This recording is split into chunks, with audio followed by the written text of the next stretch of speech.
Yeah, I will. All right.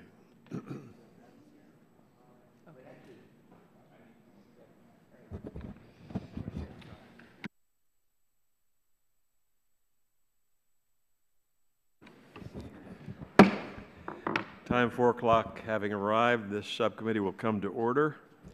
The chair will recognize himself for an opening statement. Today's hearing focuses on the reauthorization of two successful programs, the Animal Drug User Fee Act, ADUFA, and the Animal Generic Drug User Fee Act, AGDUFA.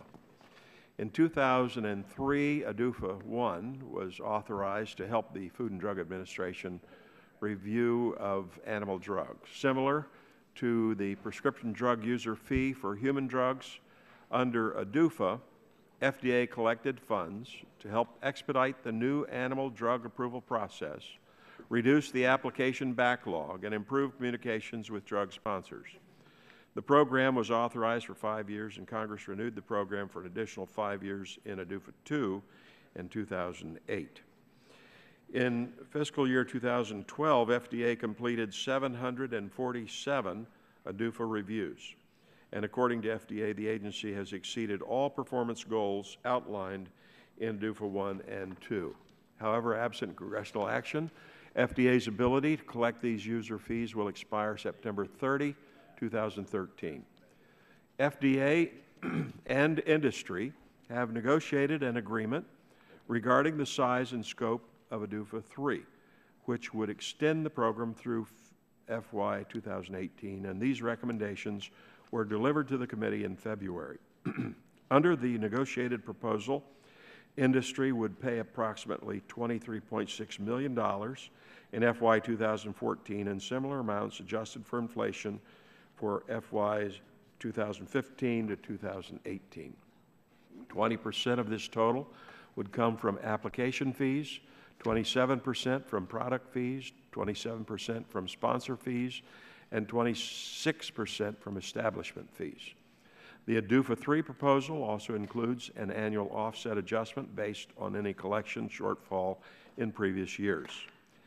AGDUFA 1, ADUFA's generic cousin, was first authorized in 2008 for 5 years in order to improve the review of abbreviated new animal drug applications, eliminate application backlogs, and reduce review times. To date, according to FDA, the agency has exceeded all performance goals but one from AGDUFA 1.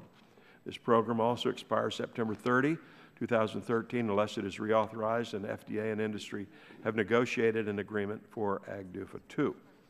Under the proposed AGDUFA 2 agreement, industry would pay $7.3 million in FY 2014, which allows for hiring of 22 FTEs and includes a one-time cost of $850,000 for information technology, $6.9 million for FY 2015, $7.4 million for FY 2016, $7.9 million for FY 2017, and $8.4 million for FY 2018. These fees would be paid through application fees, 25% of the total, product fees, 37.5%, and sponsor fees, also 37.5% of the total. The legislation to reauthorize ADUFA 3 was introduced today by Congressman John Shimkus, and the AGDUFA 2 reauthorization, sponsored by Representative Cory Gardner, was also introduced today. I want to welcome all of our witnesses, thank them for being here today. Look forward to your testimony. We have a new set of lights, and so green is go with your statement, 5-minute statement. Yellow, I think there's 30 seconds left. Red is your overtime. So thank you. At this time, I'd like to request unanimous consent for Congressman Gardner to participate in the subcommittee hearing. Without objection so ordered, I now yield the remainder of my time to Representative Gardner. Thank you, Mr. Chairman, and thank you for allowing me to be here today, Ranking Member Pallone and other colleagues on the subcommittee for the opportunity to participate today. And I'd also like to congratulate Congressman Shimkus for his introduction of the Animal Drug User Fee Amendments Act of 2013. My congressional district is home to over 2.8 million head of cows, 450,000 hogs and pigs, and close to 160,000 sheep and goats. There's far more livestock in my district than there are people, or at least that's what they tell me in Colorado.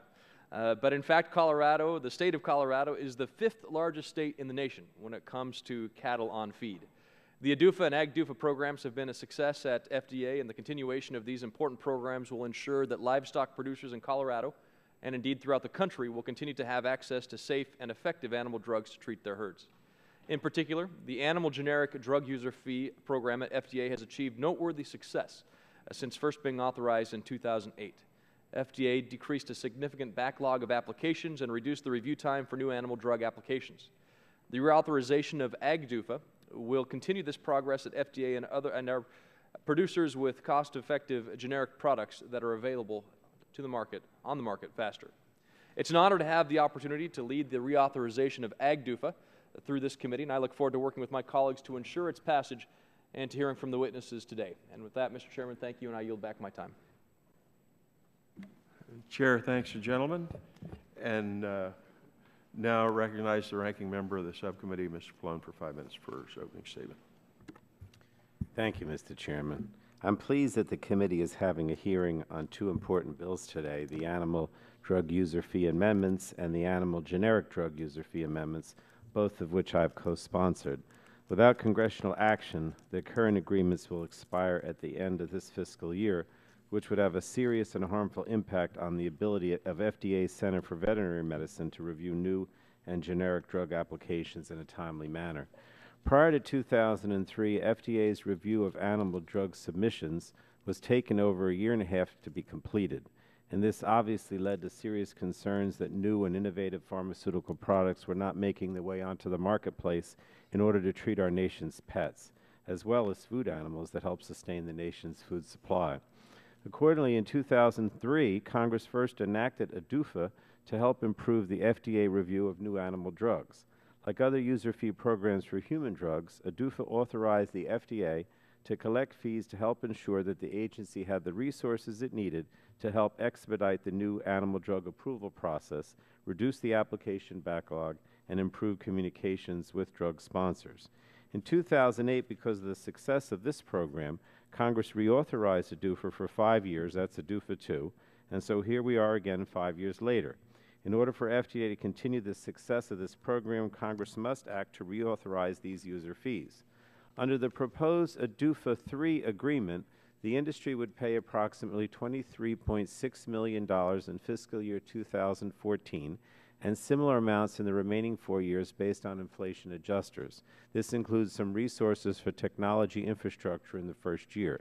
These fees will continue to allow the agency to more efficiently and effectively review animal drug applications and provide industry with predictability and speedier reviews. In 2008, Congress authorized the AGDUFA program for 5 years in order to improve the review of abbreviated new animal drug applications or generic versions of animal drugs. AGDUFA enabled the agency to eliminate its application backlog and reduce review times. Similar to ADUFA, FDA and industry negotiated an agreement regarding the size and scope of an agreement for generic animal drugs, or AGDUFA. Under the new proposal before us today, the industry would pay $7.3 million in fiscal year 2014, which includes technology funding, $6.944 million in fiscal years 2015, $7.429 million in fiscal year 2016, $7.936 million in fiscal year 2017, and finally $8.467 million in fiscal year 2018. Once implemented, AGDUFA will continue to speed lower-cost animal drugs to the marketplace and bring significant savings to ranchers, farmers, and pet owners. I think we can all agree that these programs have been particularly effective. This progress should not be interrupted, and so, Mr. Chairman, I stand ready to work with you so that this process will be expeditious and we can pass these agreements into law as soon as possible. Let me close by saying that I recognize that there is a growing concern among stakeholders and some members of the subcommittee about the use of antibiotics in food animals. Clearly, we face significant challenges when it comes to maintaining the effective use of antibiotics, with fewer and fewer innovative antibiotic products coming down the pharmaceutical pipeline. it's even more important that we keep antibiotics that are currently on the market working. So I look forward to hearing from our second panel about how bacteria that are resistant to antibiotics begin to proliferate and what type of threat this poses to humans. So thank you again for all the witnesses for being with us, and we're looking forward to your testimony. Nobody wants my time, right? No. I yield back. Chair thanks the gentleman. Now recognize the chairman of the full committee, Mr. Upton, 5 minutes for opening statement. Well, thank you, Mr. Chairman. Appreciate today's hearing on the reauthorization of the Animal Drug User Fee Act as well as the Animal Generic Drug User Fee Act. You know, Congress first created ADUFA back in '03 and AGDUFA back in '08. And together these programs have yielded many benefits for the American people. And they've ensured that veterinarians, livestock producers, poultry producers, pet owners have access to new and affordable animal drugs to keep their animals healthy. They've assisted animal drug producers by fostering a stable and predictable FDA review process. And finally, they have helped American consumers by keeping that food supply safe. For companies like Zoetis, which employs over 700 people in my district, these programs are essential for them to keep producing top-of-the-line drugs for pets and livestock. I was fortunate enough to be the lead House sponsor of the original ADUFA bill back in 2003, and it's great to see how successful it has been and how many Americans it has in fact helped. I believe that there is a bipartisan, bicameral interest in getting these user fees reauthorized well before they expire at the end of September of this year. And I intend to do all that I can to make sure that that effort happens. So I look forward to working with all of our colleagues on those bills. I want to particularly thank Mr. Gardner and Mr. Shimkus for their leadership on both of these pieces of legislation respectively, and I yield the balance of my time to John Shimkus. Thank you, Mr. Chairman. Thank you also, Chairman Pitts, and I appreciate holding this hearing on the user fee reauthorization bills that are important to our agricultural community and the consumers they serve. Today, I'm pleased to introduce legislation reauthorizing the Animal Drug User Fee Act, along with companion legislation to reauthorize generic drug user fees, introduced by my colleague from Colorado, Corey Gardner. Together, these bills will provide the FDA with critical resources to improve the animal drug approval process and allow drug manufacturers to bring innovative products to the market, improving food safety and animal health. These are the same tools the FDA has successfully utilized to reduce application backlogs and provide a more predictable process since ADUFA was first signed into law over 10 years ago. ADUFA is important to many of my constituents in Southern Illinois, as well as rural and agricultural communities across the country. It is a fact of life that animals get sick, and it's important for veterinarians to have the ability to provide the best drugs and treatment available. H.R. 1407 and 1408 provide veterinarians access to products to prevent, control, and treat animal diseases in our pets and livestock.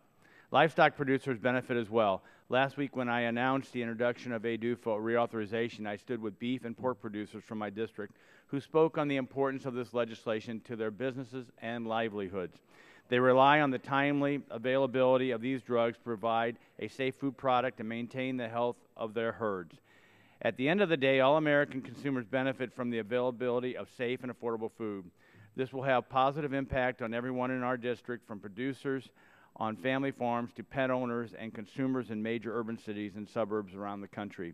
I want to thank Chairman Upton and Pitts, along with Ranking Member Waxman and Pallone, for becoming original co-sponsors of these reauthorizations, and I look forward to working with them to move these bills through the committee. I believe the hearing today will be a productive next step for us to move forward on swift bipartisan passage of H.R. 1407 and 1408 through the House. Thank you to our witnesses from the FDA and the animal health community for being here today. I look forward to hearing your input on the importance of a clean reauthorization process. With that, Mr. Chairman, I yield back the balance of my time. Chair thanks the gentleman. Now recognizes the ranking member of the full committee, Mr. Waxman, 5 minutes for opening statement. Thank you very much, Mr. Chairman. Our hearing today is going to examine FDA's animal drug user fee programs, which have been successful at speeding both brand and generic drugs for animals to the market, and that's very important. But the reauthorization of these user fee programs also gives us an opportunity to look at providing FDA with new tools to address a glaring public health crisis, the problem of antibiotic resistance. Antibiotics are truly a life-saving gift. Unfortunately, the more they're used, the less they work. Untold numbers of Americans die or are infected each year by antibiotic-resistant bugs. To remain effective, antibiotics must be used judiciously. To be sure, antibiotics are overprescribed for use in humans. That's a real and difficult problem and one that requires our attention. But we have to look at all areas in which antibiotics are used and reduce all unnecessary uses. We know that most antibiotic use occurs on the farm, and much of this use is not to treat sick animals, which everyone agrees is important, but for disease prevention or growth promotion. Unfortunately, we don't know exactly how much because it isn't reported anywhere. We now have an overwhelming body of evidence showing that the overuse of antibiotics in industrial meat production is threatening to destroy the effectiveness of our most important antibiotics for human use. In recent years, reports from the Institute of Medicine, GAO, and the World Health Organization all describe the global public health threat generated by bacteria that have become resistant as a result of antibiotic use on the farms. There's a bill that would take steps to curtail the inappropriate use of important human antibiotics. Representative Slaughter's Preservation of Antibiotics for Medical Treatment Act, or PAMTA, we always take these things and put them down as acronyms. This bill has a long history. Congressman Dingell and I introduced the very first version back in 1980 as an Antibiotics Preservation Act.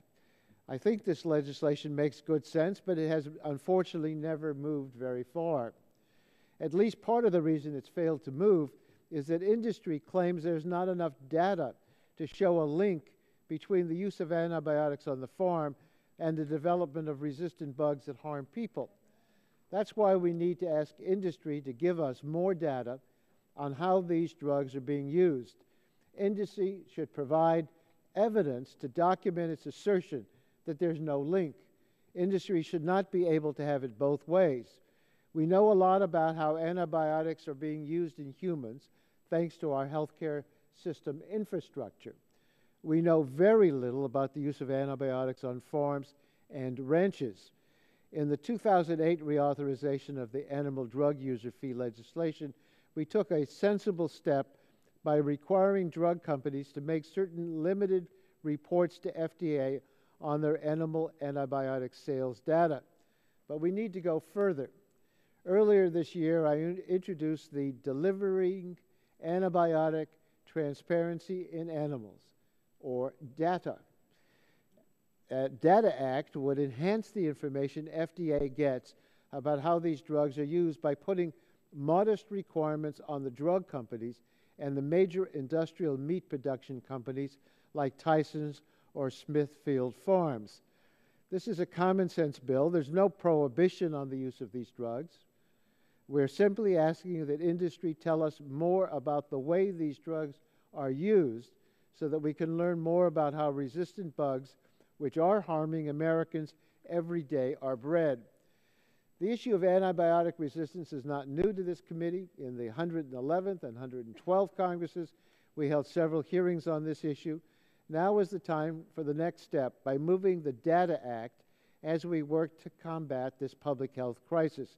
I understand the argument for keeping the Animal Drug User Fee Acts free of controversy, but I do think we need to find a way to address this issue soon.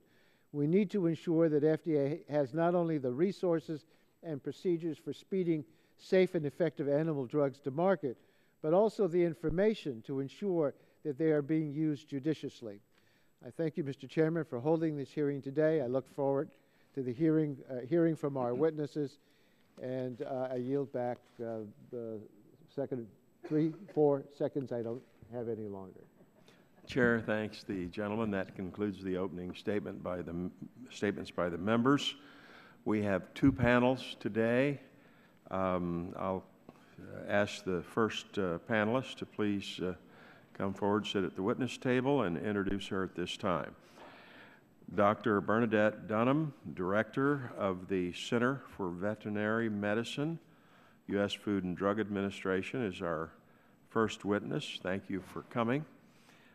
You will have 5 minutes to summarize your written testimony. Your written testimony will be made in part of the record. And so at this time, Dr. Dunham, you're recognized for 5 minutes. Please, yeah, poke that, yeah. Okay, thank you very much. Good afternoon, Chairman Pitts, Ranking Member Pallone, and members of the subcommittee. I'm Dr. Bernadette Dunham, Director of the Center for Veterinary Medicine at the Food and Drug Administration. Thank you for this opportunity to discuss FDA's proposals for reauthorization of the Animal Drug User Fee Act and the Animal Generic Drug User Fee Act. As you know, these fee programs are designed to expedite access to new therapies for food-producing animals and companion animals and foster innovation and drug development by enabling FDA to maintain a stable workforce to provide predictable and timely review process.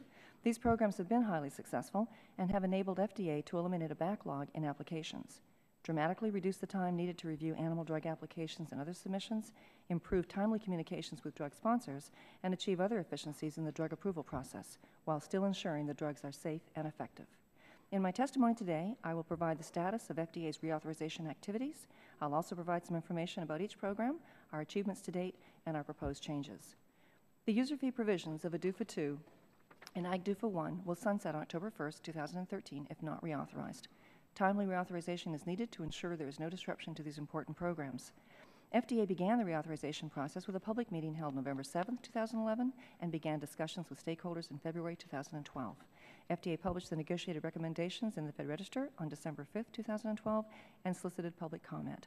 Another public meeting to get input on the recommendations was held December 18, 2012. The final recommendations transmitted to Congress include, for each program, the goals letter outlining the performance metrics, the proposed legislative language, and a summary of public comments. FDA considers the timely review of the safety and effectiveness of new animal drug applications to be central to the agency's mission to protect and promote public health. Under the original Animal Drug User Fee Act enacted in 2003, the agency agreed to meet a comprehensive set of performance goals established to show significant improvement in the timeliness and predictability of new animal drug review process. The additional funding enabled FDA to increase the number of review staff by approximately 30%. In 2008, ADUFA 1 expired. Congress passed ADUFA 2, which included an extension of the program for an additional 5 years. And I'm pleased to report that FDA has exceeded all of the performance goals established under ADUFA for each year of this critical program. During the first 5 years of the program, the agency was able to dramatically reduce review times from 500 days to 180 days and completely eliminate the backlog of 833 submissions within the first year. Due to the current success of the program, FDA and industry agreed that only minor refinements to the performance goals that ADUFA 2 established were necessary. Our recommendations relating to the financial enhancements of this program include a new statutory inflation adjuster, new provision for recovery and collection of shortfalls, and a modification of the workload adjuster. To increase revenue stream stability, reduce application fee costs, and minimize the potential for collection shortfalls, the recommendations also modify the fee revenue distribution. FDA's recommendation to Congress, after consultation with the regulated industry, is that the total fee revenue estimate for FY 2014 will be $23.6 million, which includes a one-time information technology funding in the amount of $2 million. AGDUFA authorized FDA's first-ever generic animal drug user fee program, and the additional funding enabled FDA to increase the number of review staff by approximately 45%. Furthermore, the authorization of AGDUFA 1 enabled FDA's continued assurance that generic animal drug products are safe and effective and provided pet owners, ranchers, and farmers with greater access to lower-cost therapeutic drugs. FDA agreed to meet the performance goals to expedite the review of generic applications and submissions without compromising the quality of the agency's review. During the 4 years of AGDUFA 1, FDA has exceeded every performance goal every year, with one minor exception. We missed a performance goal by 1 day for one submission of an investigational generic new animal drug in 2009. The additional resources provided under AGDUFA 1 enabled FDA to completely eliminate a backlog of 680 submissions in 22 months. In addition, the agency has been able to dramatically reduce review times from 700 days to 270 days. FDA's goals for AGDUFA 2 are to sustain and enhance the core program's operation and performance while providing predictable review times, resources sufficient to keep pace with actual costs, and FDA and industry agreed to shorter review times for certain reactivations and resubmissions and to implement a process for timely foreign inspections. Our recommendations for financial enhancements for AGDUFA include a fixed inflation adjuster of 4% each year to achieve the proposed revenue levels, and a modification of the workload adjuster to ensure that it adequately captures FDA's workload. We also recommend modifying the fee revenue distribution to increase the stability of the revenue stream and reduce application fee costs. The total 5-year revenue for AGDUFA 1 is $27.1 million. The proposed total 5-year revenue for AGDUFA 2 will be $38.1 million, which includes a one-time IT funding for $850,000 for FY 2014 for the first year planned of the total $7.328 million. FDA's ADUFA and AGDUFA legislative proposals represent considerable input from and agreement of stakeholders, the public, and the agency. ADUFA and AGDUFA are widely regarded as extremely successful programs. The recommendations we have submitted for reauthorization of these programs will ensure FDA has a stable workforce to provide the predictable and timely review process the drug sponsors need in order to foster innovation. They'll also provide for expedited access to new therapies for food-producing animals and companion animals, while ensuring the drugs are safe and effective. Thank you for the opportunity to discuss ADUFA and AGDUFA programs, and I'm happy to answer any questions. Thank you, Dr. Dunham, for your opening statement. I will begin the questioning and recognize myself 5 minutes for that purpose. Dr. Dunham, Congress first enacted ADUFA in 2003 and AGDUFA in 2008. Would you explain how ADUFA and AGDUFA improved FDA regulations of new animal drug, generic animal drugs, as far as the benefit to public health is concerned, and then tell us what the new improvements, the improvements in the new proposed ADUFA and AGDUFA agreements, how they would improve that? Yes, sir. These programs have enabled us to adequately have the scientific staff that we need to do our reviews and to afford us the opportunity to bring innovative products to our review process, thereby enhancing and protecting both the health of the animals, and from that, very specifically, when you're looking at food-producing animals, to ensuring their health is sustained, and therefore any product that you're going to consume should be safe. And the extensive review we have to assure that is something that we have benefited from with this program. And continuing that along that line, that also applies then to the AGDUFA, or generic animal drugs, where again, the safety and effectiveness and availability of these products, which are needed because of the diversity of the species that we have, these programs have both been successful.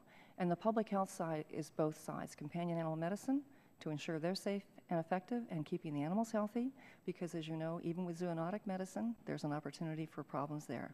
So this is one thing we value very much when we cross over the lines of public health in everything we do for our review process. The changes that we'll be looking at are to further enhance our interaction with our sponsors in working with them earlier as they come forward with innovative products. The more that we can partner with them in regards to reviewing the science behind their innovation, we can address issues of concern and help them work through this and provide data that can hopefully bring us for a single review. This will allow the expedition of an approved product that is meeting all of our standards for safety and effectiveness and get those drugs into the hands of the veterinarians for them to be able to take care of all of the species. And I think the diversity of the species that we deal with is challenging, and for that reason, these programs have helped us tremendously. Thank you. Why are the ADUFA and AGDUFA agreements so important to livestock and poultry producers and veterinarians and pet owners and consumers? And what are the consequences of not reauthorizing the animal drug user fee programs? Again, with the success that we've had and the capability of bringing forth more safe and effective products to address the plethora of diseases that we have, because we have so many species that we need to look at, this program has led to that success. And there's still many, many more diseases that we need to address with our sponsors. The program, if we were not to continue this, would in fact set us back. The way in which we've been able to have expedited reviews, i.e. work with our companies to address and review the science, if we don't have the staff to complete that, we're going to be turning back and having slower reviews, and that's going to, I think, lead to harm, because we're not going to have the needed products that we want out there to address the concerns of the health of the animals that we take care of every day. And I do believe that with the program sustaining us, there's a lot of new science coming forward, and the challenges for having these review processes will bring the best of the best together, and I think open more venues that we see information that we gather on the animal side many times transfits over for information on the human side. And so I think together we can be a force to reckon with, because this is what we need in this day and age. And more importantly, I think it's something that we understand. These drugs that we develop, although we need many of them, there's innovative science coming on board, and we have to be very judicious in how we use these products, as you mentioned earlier in the testimony coming forth with the members. And I think the more that we're aware of the complexity of the challenging reviews that we have, the more we can work together to ensure public health. All right. How do ADUFA and AGDUFA take small businesses into account? What accommodations do these programs make for them? And then finally, I want to ask, how does ADUFA foster innovation in drug development? With the opportunity to give waivers for sponsors where they are small businesses, we can work with them, and many times on their first round through, we'll work very closely with them to help minimize the cost factor the first time round. We are also able to give the waivers also, as we've always done, for anything from minor species.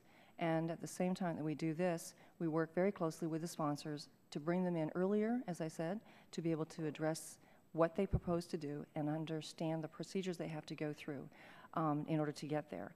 Both generic drugs, where they will copy your Pioneer, we have an opportunity there on the fee system that we can address the small businesses, so that if it's the first time in and they haven't had any approvals, it's a much lower fee, and once they get above 6 applications approved, it will be an increase in the fee on that one, and when they've had more than that. So we give a break on the finances in order to help them, and all of our sponsors have benefited from that. When the sponsors are able to have recovery of not only the efficacy and the speed with which a drug is approved, then when you get it to market, the benefit comes back always for research. And when we can do that, they're able to break ground with innovation. And what we do now is we try to meet with them very, very early on, even before they're coming in with the application, so that we can understand where they're going to be going. And with these opportunities, we can then fine-tune issues or be able to flag up something that's going to be very challenging and work with them to be reviewed sooner, and be able then to hopefully have all of these various technical sections that they have to meet be met thoroughly and effectively, and hopefully with one cycle review. So having our staff be able to engage and interact with them has been a real success rate. I think the sponsors have also improved, because the more that we can understand what it takes to have a really good application coming in the front door, the quicker we're going to have a single review, and that's the goal, and that's a time saving across the board. Chair, thanks, gentlelady, and my time has expired. Now I recognize the ranking member of the subcommittee, Mr. Pallone, 5 minutes for questions. Thank you, Mr. Chairman, and thank you for Dr. Dunham for being here today. I know you're not likely to answer the question, but I have to ask you, really just to alert the FDA to an issue that I'm concerned about, and that's implementation of an e-labeling or paperless labeling system for drug products. And I'd like to quickly use this opportunity to go on record with a question, and look forward to hearing back from the FDA in a timely manner. 3 successive FDA unified agendas starting in spring of 2009 have contained notice of a proposed rule signaling to me that electronic distribution of required drug product prescribing information is an FDA priority. E-labeling would ensure that most up-to-date prescription drug product safety and efficacy information is available to healthcare providers, something I think we all agree is critical. In addition, it would also provide significant gains to patients, manufacturers, and dispensers. In today's world, current technology makes e-labeling a viable alternative that has tremendous value and could hopefully also lower costs. So my 2 questions are, given the need for e-labeling, is there a date that the agency can commit in regards to completing the rulemaking process and implementing e-labeling? And second, is there any update on your process moving forward that you can share? And I don't expect you to answer this, but if you want to, if not, if, through the chairman, could have the FDA get back to us. Congressman Pallone, I will be delighted to pass that question over to the key members in the agency that can address that, and have them get back to you as soon as possible. All right. Thank you. Thank you, Mr. Chairman. Now, getting back to the animal drug user fee legislation, Dr. Dunham, I want to thank you for your testimony about these important programs. It's clear they've been every bit the success that the other user fee programs at FDA have been. They've allowed the agency to move efficiently and effectively to review animal drug applications, and have provided industry with predictability and, of course, speedier reviews. and I'm glad to be a co-sponsor of the legislation. We'll work to see that it moves through this committee in a timely way. Another topic at today's hearing which has come up is antibiotic resistance and its relationship to the use of these important life-saving drugs in food-producing animals. As this committee well knows, antibiotic resistance is a grave public health threat. I recognize that there's a growing concern among stakeholders and some members of the subcommittee about the use of antibiotics in food animals. Specifically, they say that there is a lack of data on how antibiotics are used and in what quantities. But in the 2008 ADUFA reauthorization legislation, we did include some provisions to address this knowledge gap. So my first question is, can you tell us about what those provisions did? Then what kind of information did you get as a result? And do you think it has been successful overall? In 2 minutes. In 2 minutes. Actually, in fact, it was very successful. I think Section 105 allowed us to be able to report out what the sponsors give us with regards to the sales of their drugs and distribution. And when we did this, it was really good because we had a lot of comments coming back. And in fact, the comments have said, can we do more? And can we make this even more useful? And I think always we would appreciate the opportunity in ways to work with everybody to get the best data. And what we have done is we've now also put out an advance notice of proposed rulemaking just to do that, to gather information from many stakeholders as to additional ideas for how to improve what this data would look like. There are areas that we would like to refine, and we hope with the 2012 report we're going to see the format change. And further, based upon receiving some additional input, one of the areas that you know is important is how do we gather information on use data. And this is something that extends way beyond, and we do want to be able to work with our other agencies such as USDA, we're already working with CDC, and academia, and figuring out some ways to do this. And we've been also looking at different programs that even internationally people are embracing how to do this. So I think this is a very good way for us to reach out and improve this, and we look forward to reviewing the comments and coming back with some proposals. But I think this is something that we all want to work together on. Well, you still have 30, 40 seconds here. What kind of information did you Talking fast. What kind of information did you actually get, though? We were able to put out exactly what the actual indication for the groups of animals. We do it in an aggregate, and they will be able to say what the dosage is, what the form of administration is, their sales distribution. The issue there has been, could we have more? Can we refine this? And I think that there are areas that we can, and this is what we do with working with our stakeholders to be able to fine-tune this so we can have a little bit more information. I think what's really critical is we're also very nicely at the same time doing two other things. We have a proposal out there right now, which is 209, Guidance 209, which did finalize to say we do want to phase out growth promotion feed efficiency use of medically important antibiotics and bring back in oversight by veterinarians. And Guidance 213 is how we work with our pharmaceutical companies to make the label changes appropriate to do just that and to change that authorization on the labeling as well. And the veterinary feed directive is one of the key tools that will come back in with the hands of the veterinarian to do all of that. That's happening simultaneously. What would be really good now is as we fine-tune all of this, what does that look like when you really do see these changes occurring and you're getting feedback from what the distributions are and how we can further enhance this reporting schedule. And I do think everything is coming together in a way that I really appreciate with collaboration and addressing a very important issue because, as you said earlier, it is a very important issue internationally. Everybody's involved. Judicious use is critical no matter what the antimicrobial. And I think together now you're finding everybody rallying, and I think in the spirit of collaboration, this is the best I could ever have. I'm very, very thrilled to work with so many fabulous folks coming up with new ways of addressing this very important issue. All right, thank you. Thanks very much. Chair, thanks, gentlemen, and now recognize the gentleman from Illinois, Mr. Shimkus, 5 minutes for questions. Thank you, Mr. Chairman. I think I'm going to be following up on my friend Mr. Pallone's question. But before I do that, Dr. Dunham, I see you got your PhD in cardiovascular physiology from Boston University. That's correct? Yes, sir. Is that animal cardiovascular physiology, or is there one and the same, or? Well, believe it or not, it was actually in a medical program that I was doing with my basic science PhD. So it was done at Boston University and Harvard Medical School. So we were dealing with patients, and we had then some opportunity for lab animal medicine. Yeah, obviously, with University of Illinois, close to my district, and knowing folks who've gone to veterinary medicine, pretty stringent, obviously, path to get there, and sometimes more difficult, some would say, Yes, than it is. some other aspects. So I just noticed that on your bio, and I wanted to ask about that. And you've been with the FDA for a long time. Yes, since 2002.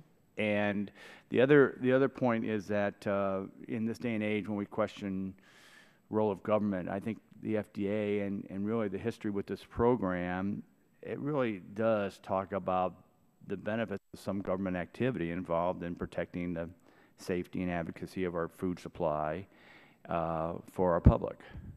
So it's I mean, even conservative Republicans have to talk to some of our friends in the district and say, yeah, there is a role for government, and this is one, and this has been helpful, and why. But can you walk us through what you've done and the FDA actions have been over the past few years when it comes to this whole debate on the animal use, antibiotic use in animals? What we have done is we have always had a very detailed review requirement on safety and effectiveness for drugs for being used in food animals. And we have developed one important document, Guidance 152, which really did take a look at the very important drugs and to put those into a category of those that are very critical, most important. And with that, the majority of all of our antimicrobials are in fact under prescription. It is the very older drugs that you know have these particular labels on them that we're not as specific as we'd like them. Anymore now, it's really important that we understand what the pathogen is, what the disease is that it caused, how do you have the correct label, and then we're working with the veterinarian and the producers together, because everybody's engaged in this to make sure we have a very healthy animal and from that a safe food product. Working together, they're able then to assimilate exactly what would be the requirement for a drug to be used and to follow through. And now anymore, we're able to fine-tune working with laboratories and also our National Antimicrobial Resistance Monitoring System to really be able to understand what these pathogens are doing, where is the resistance occurring.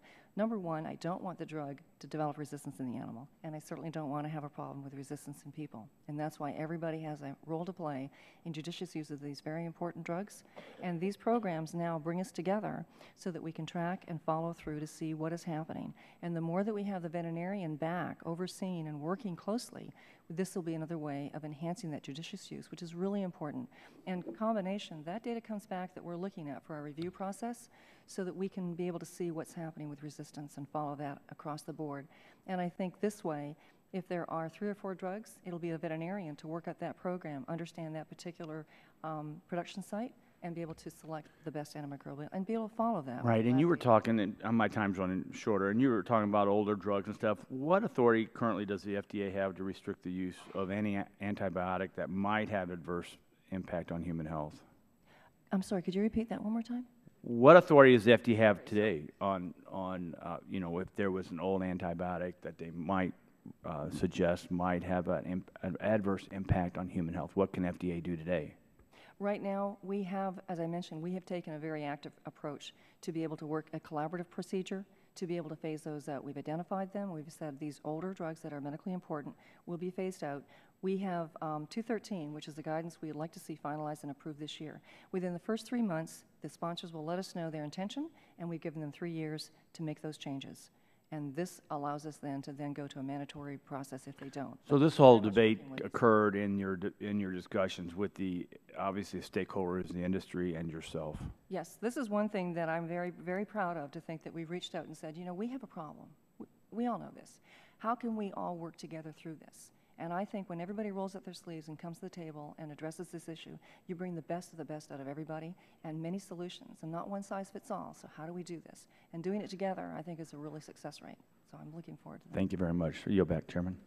Chair, thanks, gentlemen. And now recognize the gentlelady from California, Ms. Capps, for 5 minutes for questions. Thank you, Mr. Chairman, for holding this hearing. I know my colleagues have heard me talk a great deal about the beauty of and innovation that takes place in my district.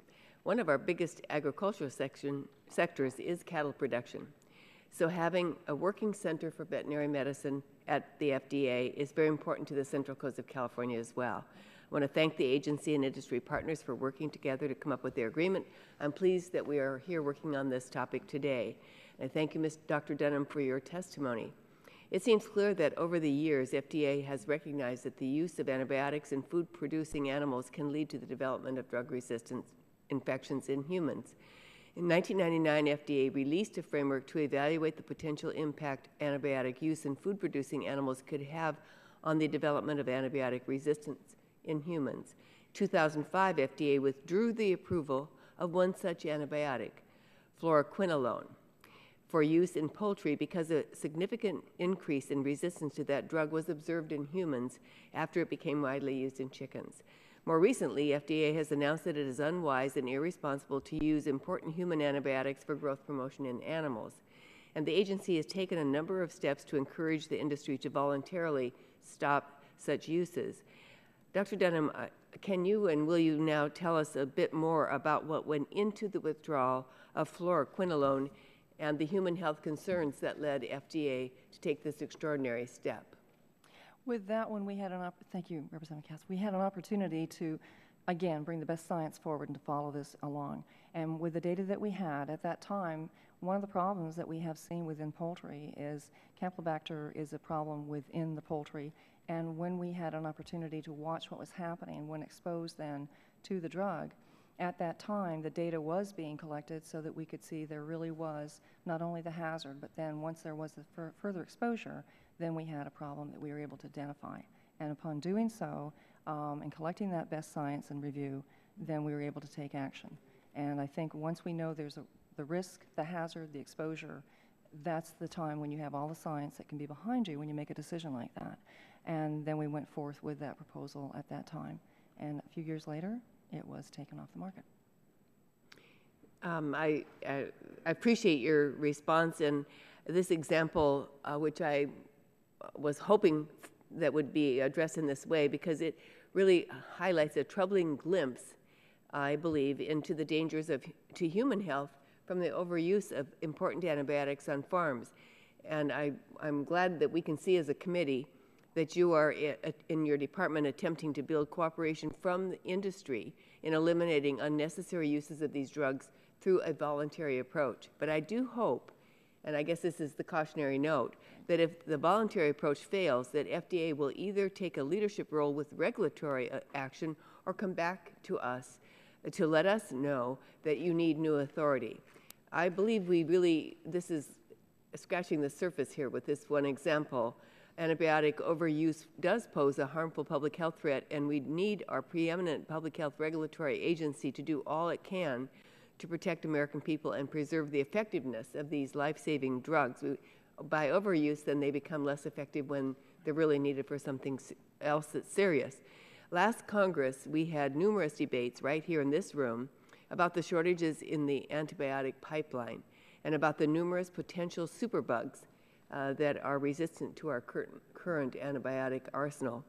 These are human causes like overprescription and improper use. One of the things that's contributing to this is overprescription and improper use that contribute to the resistance for sure. But as FDA's actions now have shown, animal uses also contribute.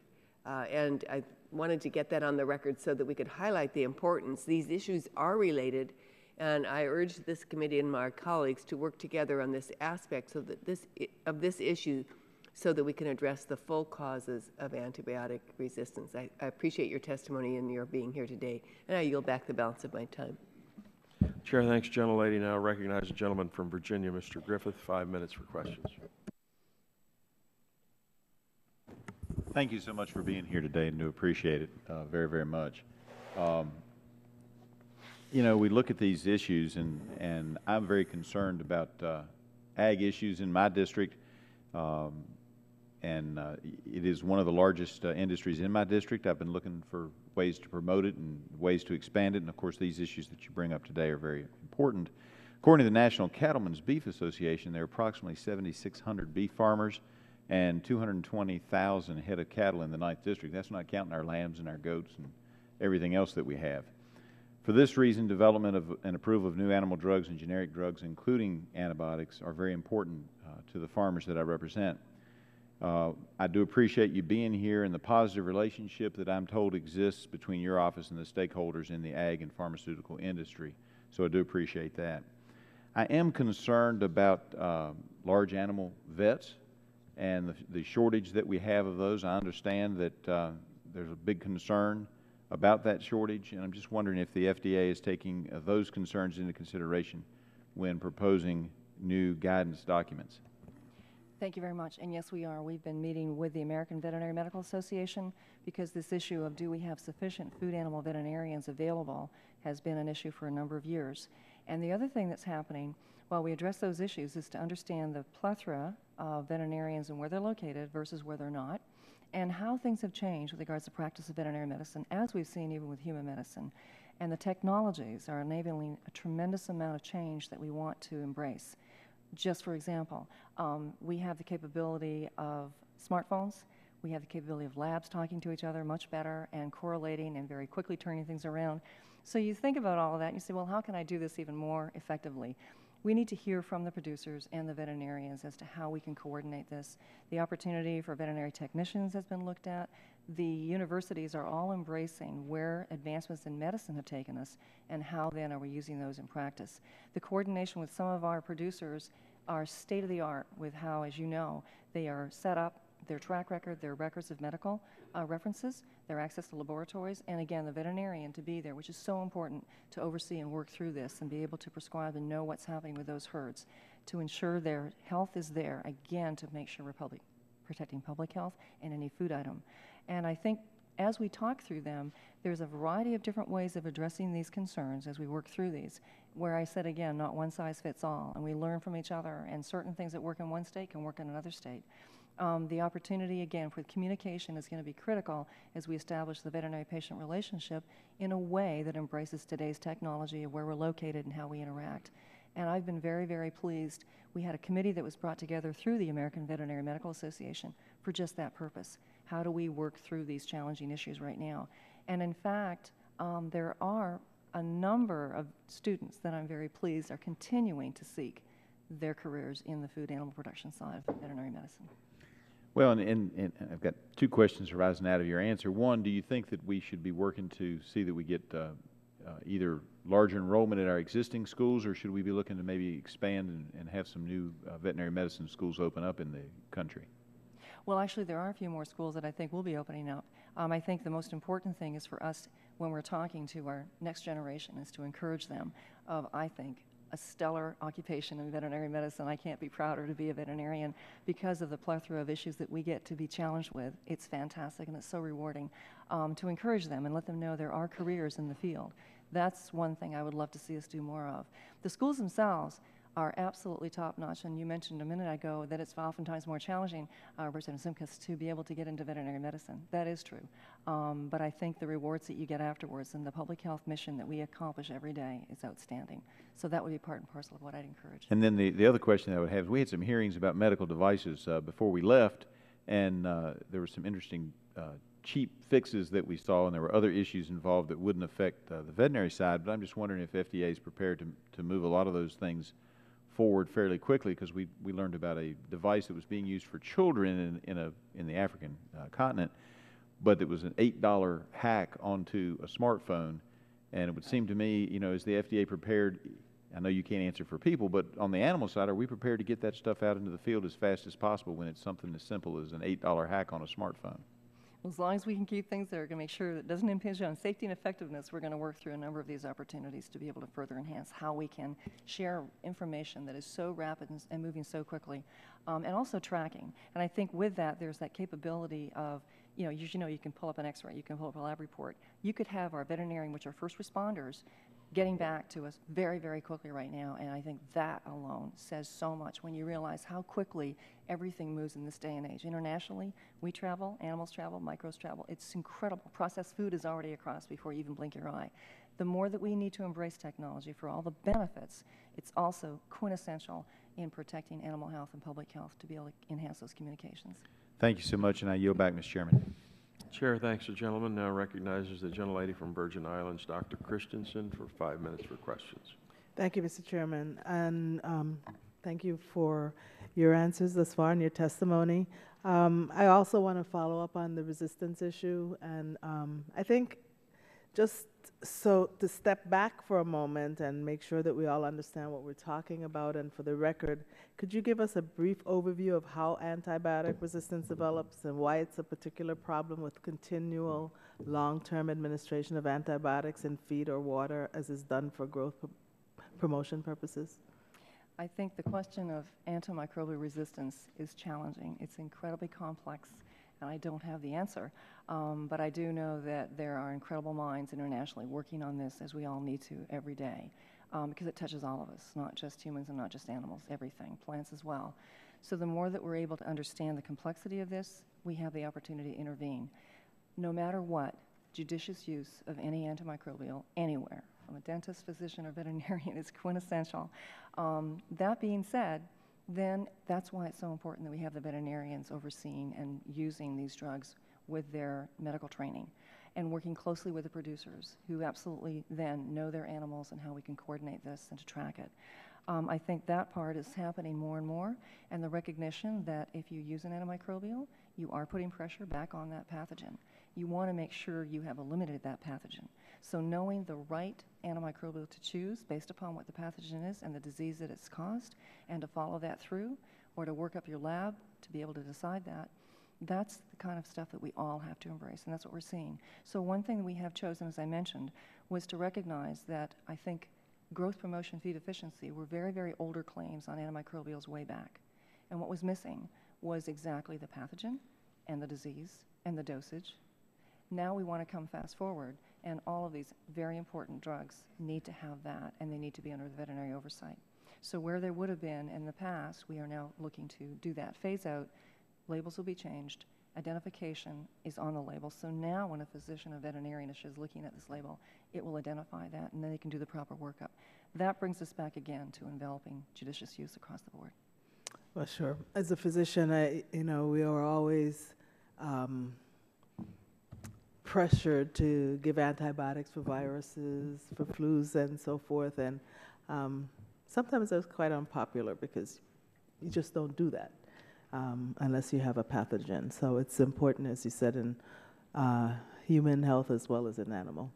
But when we held a hearing on antibiotic use in animals back in 2010, one thing we heard from some animal producers was that growth promotion was actually a manifestation of disease prevention. And that is the reason why antibiotics could make animals grow faster and use feed more efficiently was that the low chronic doses of antibiotics actually were preventing disease. The question that raises, of course, is whether when the industry says it's phasing out growth promotion uses of medically important antibiotics, maybe it simply intends to change the labels, but not its practices. So could you help address this question for us? How does FDA define disease prevention? And is it possible for industry to essentially switch a growth promotion claim to a disease prevention claim when, with just some data showing that the same dose of a drug that promotes growth will also prevent a disease? And that is why with Guidance 213, which we certainly hope will be finalized this year, and it will have us work very closely with the pharmaceutical company, because now they really do have to come back, and if there's going to be a prevention claim, it has to be able to identify everything we just talked about very clearly, because that's what was missing before. And so you don't have a definition for disease prevention in this instance? You'll see that in 213, but basically, if you want to control something, that means you can say within a herd, there's a group of animals that have a problem, and you want to be able to prevent and control that from further expanding. If you want to prevent, you'd need to have, again, an awareness of that history of the animal, the herd, and whether or not, as a veterinarian, everything you've seen indicates that you can be expecting something to happen, but you'd still have to now very much understand what that pathogen is to be able to make that call. And only the veterinarian, in pulling everything together in their medical history, would make that decision. And it would have to be then, as far as the drug sponsor, coming in and have a label that if they're going to put that claim on, what are they preventing and what is the surrounding circumstances that a veterinarian would need to make it happen.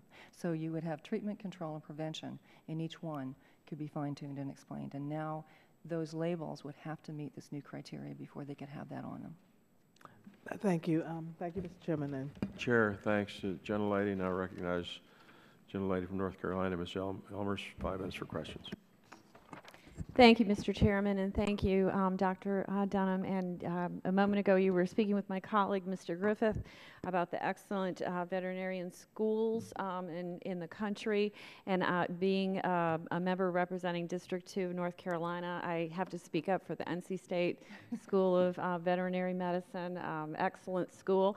And I will just have to add, as I have told everyone that I've come in contact with over the last 2 weeks, that my son has been accepted to NC State in the agriculture business school. So I'm very excited about that. I am concerned, you know, in North Carolina, agriculture is the #1 industry. And, you know, ag and our farmers, so important. Some of the larger farms, entities, you know, doing great and certainly have their issues to deal with. Some of the smaller farm entities, obviously, any of these, you know, any more regulation or any more burden we put on them just makes it harder for them to do what they need to do. And, you know, I'm particularly concerned about those farmers in the administration of any of these, you know, any of the jeopardy that we put them in. How is this, you know, how would you explain to them that they can use the FDA and I'll just talk about the veterinary feed directive. How can we speak to them and know that this is something that's going to be feasible for them, something that is going to be workable, that they will be able to take advantage of, but at the same time be able to afford cost-wise? That's a great question, and I'm actually able to tell you right now we're very pleased because we've just teamed up with the USDA. We're having 5 very special outreach listening sessions to address and listen from folks that are in either very remote locations or their concerns as to what this will do and mean for them. So right now we have our first ones actually took place in Bowling Green, Kentucky today. Great. And then we'll be doing Olympia, Washington, Fort Collins, Colorado, Pierce, South Dakota, and College Station, Texas. And it's for that whole purpose, both listening to veterinarians as we've been doing, but also the producers. What are some of the hurdles they think they'll be facing, and how will we help them move through this? Because it's not one size fits all. And you're absolutely correct, a smaller group versus a big producer that has everything they need. How do we help them understand those issues, and how can we work with them? The aspect of the veterinarian and how can they establish their veterinary patient-client relationship, they can set that up, and they have now a lot more latitude of what does that look like. And how you and I can set it up would be different to how I'd set it with somebody else. That's going to help. And more that we dialogue with them, that's going to bring us together to address their concerns so that we are not going to be adding further to their challenging days because we need them, be they small or large. They're all part of what we want with agriculture. And I'm very pleased to know that we've been having some good feedback with them, and they share their concerns already.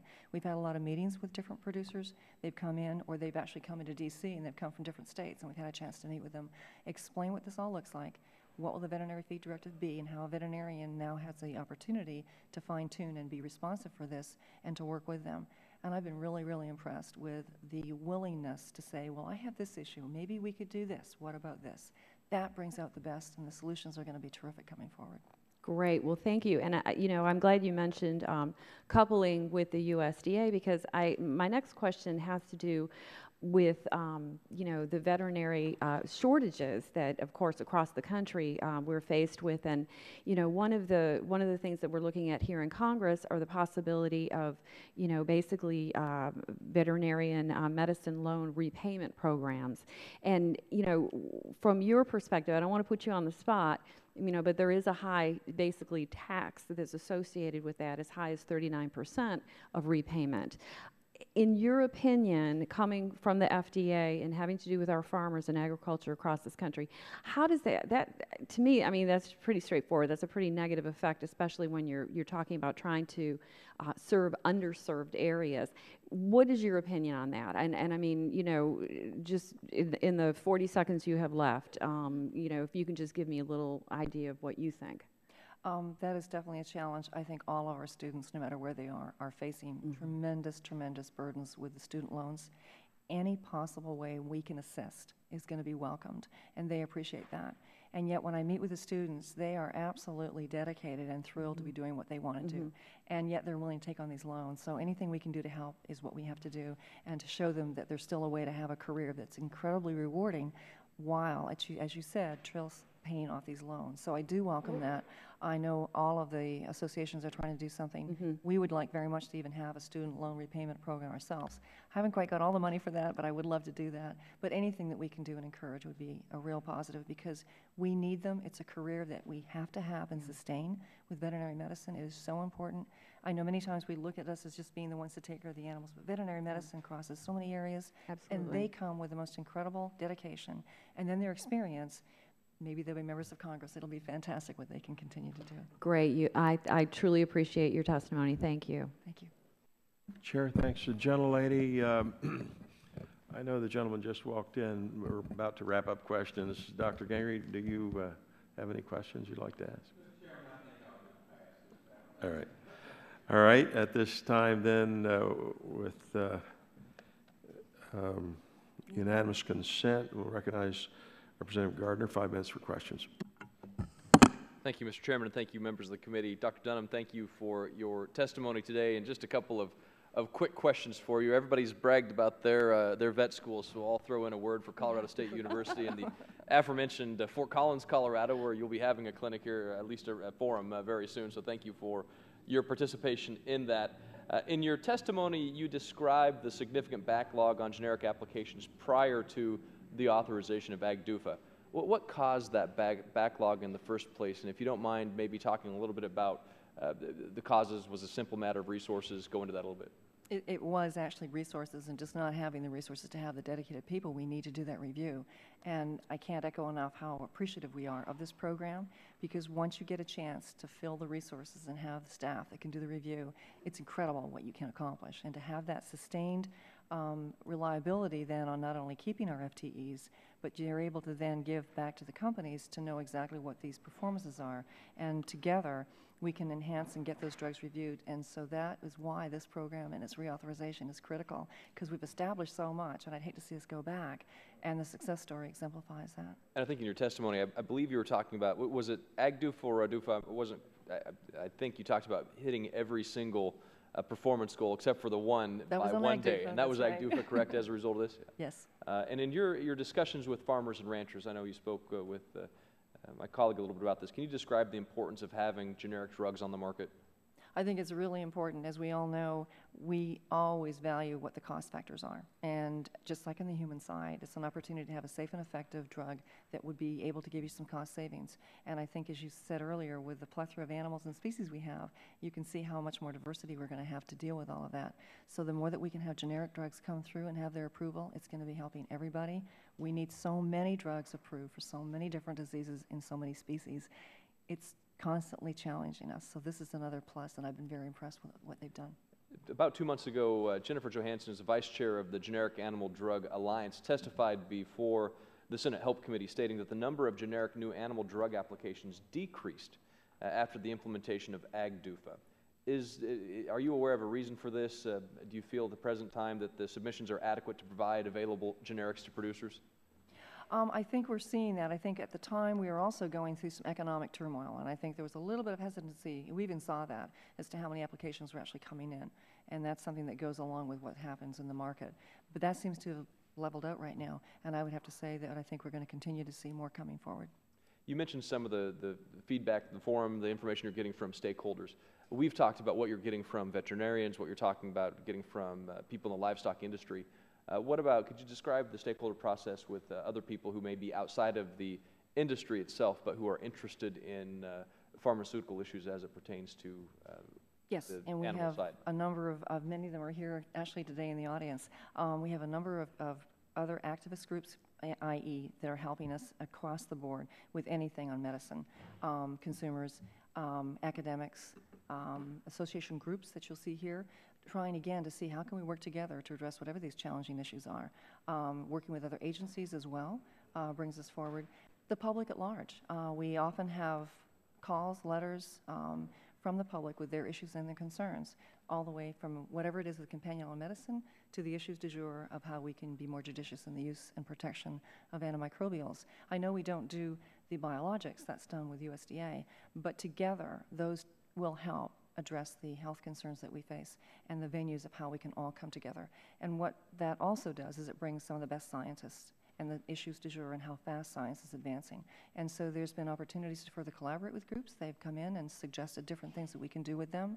The sharing of information has been absolutely fabulous on that note. Thank you, Dr. Dunham. I yield back my time.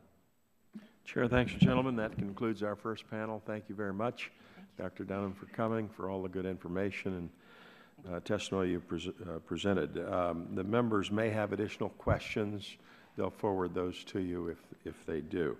We'll now call the second panel to the witness stand, and I'll introduce them as they come. Dr. Richard Carnevale, Vice President of Regulatory, Scientific, and International Affairs, Animal Health Institute. Secondly, we have Dr. Mike Apley, Professor and Section Head of Production Medicine and Clinical Pharmacology, College of Veterinary Medicine, Kansas State University. Thirdly, Dr. Lance Price, Professor in the Department of Occupational and Environmental Health, George Washington University, and that concludes the second panel. Thank you all for coming. You'll each have 5 minutes to summarize your testimony. Your written testimony will be placed in the record. Dr. Carnevale, we'll start with you. You're recognized for 5 minutes.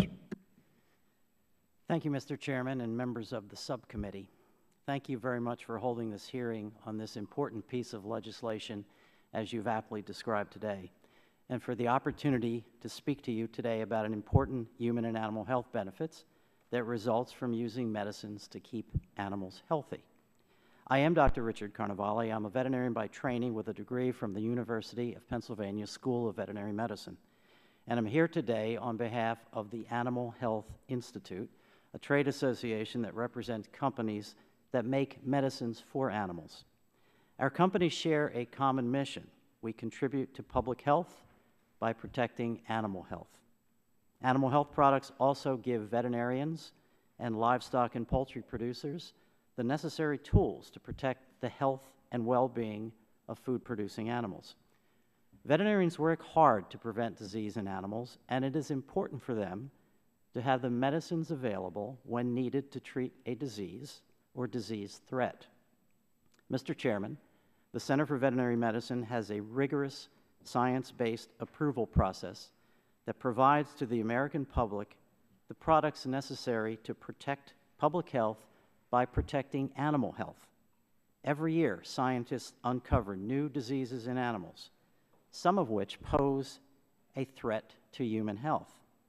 As more animals are raised to feed the planet, and as animals are reared closer to people, we will continue to need new medicines to protect animal and human health.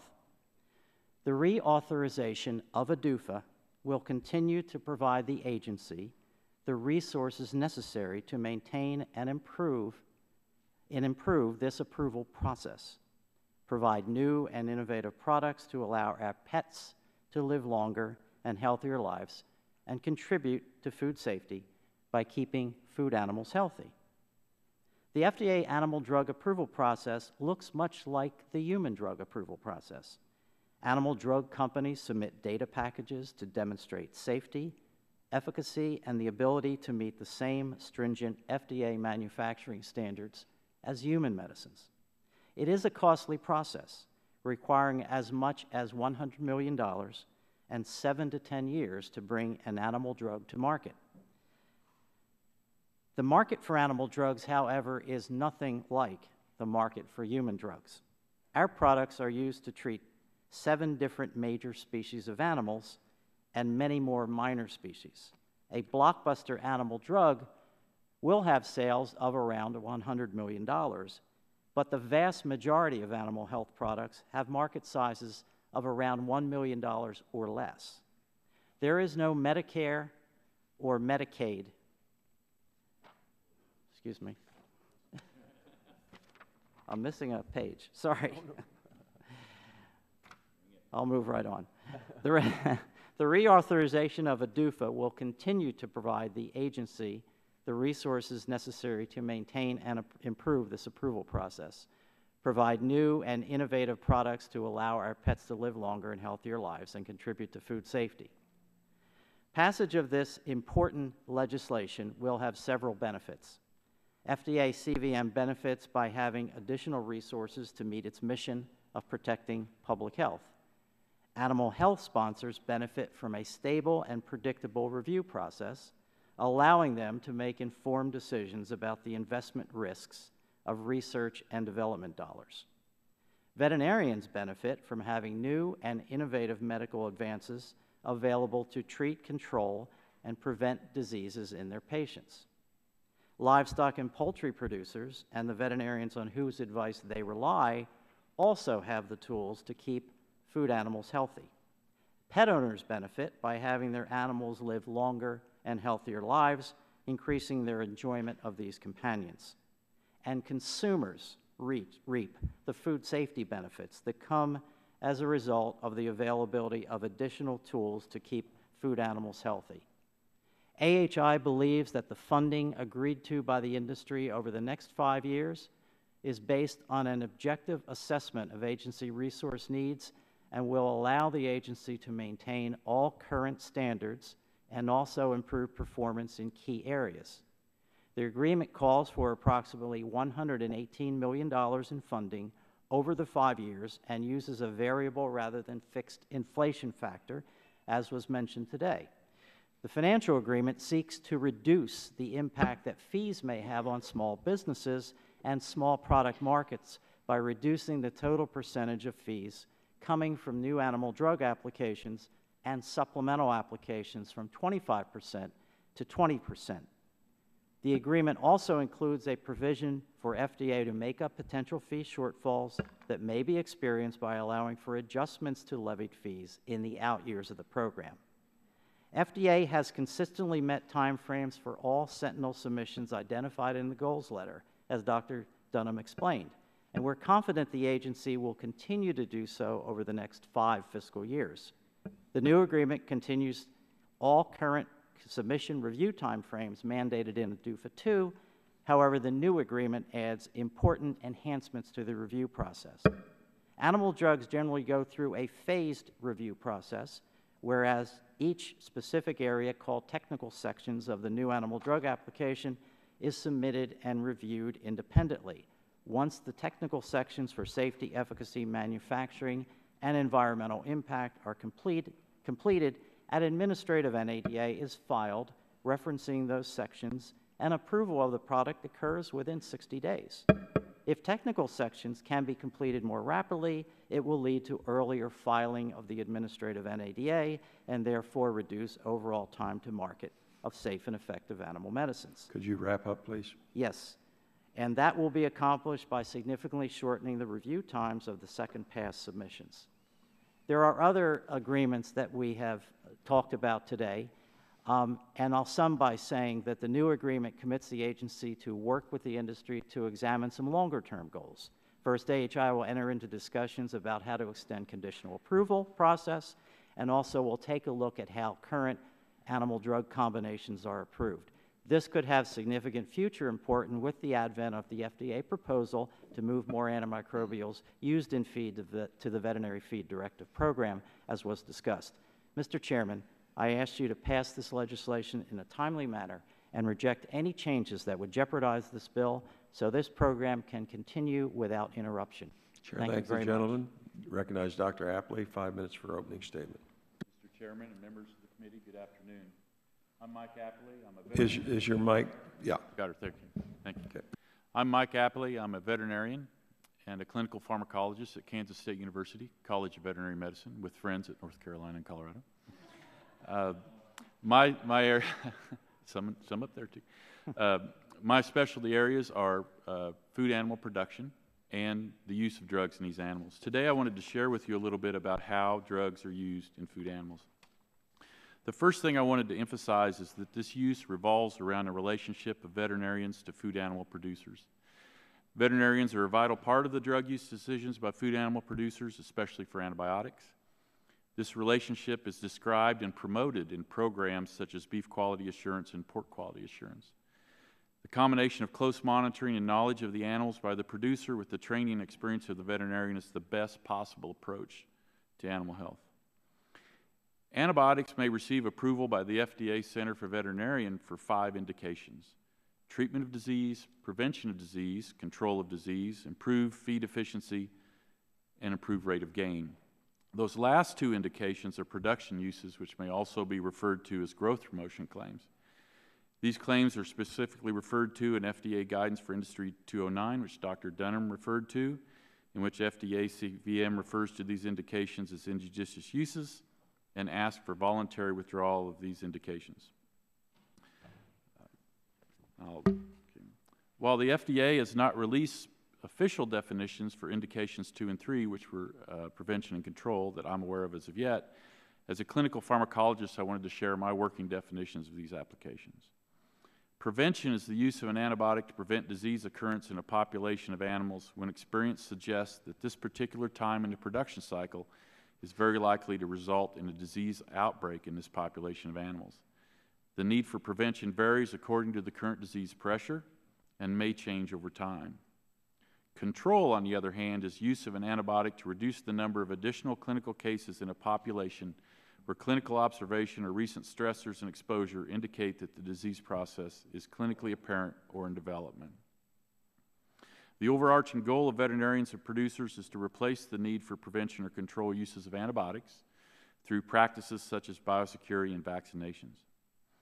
The use of antibiotics for therapy and control are considered a therapeutic use by the American Veterinary Medical Association, the FDA Center for Veterinary Medicine, the World Organization for Animal Health, and Codex Alimentarius.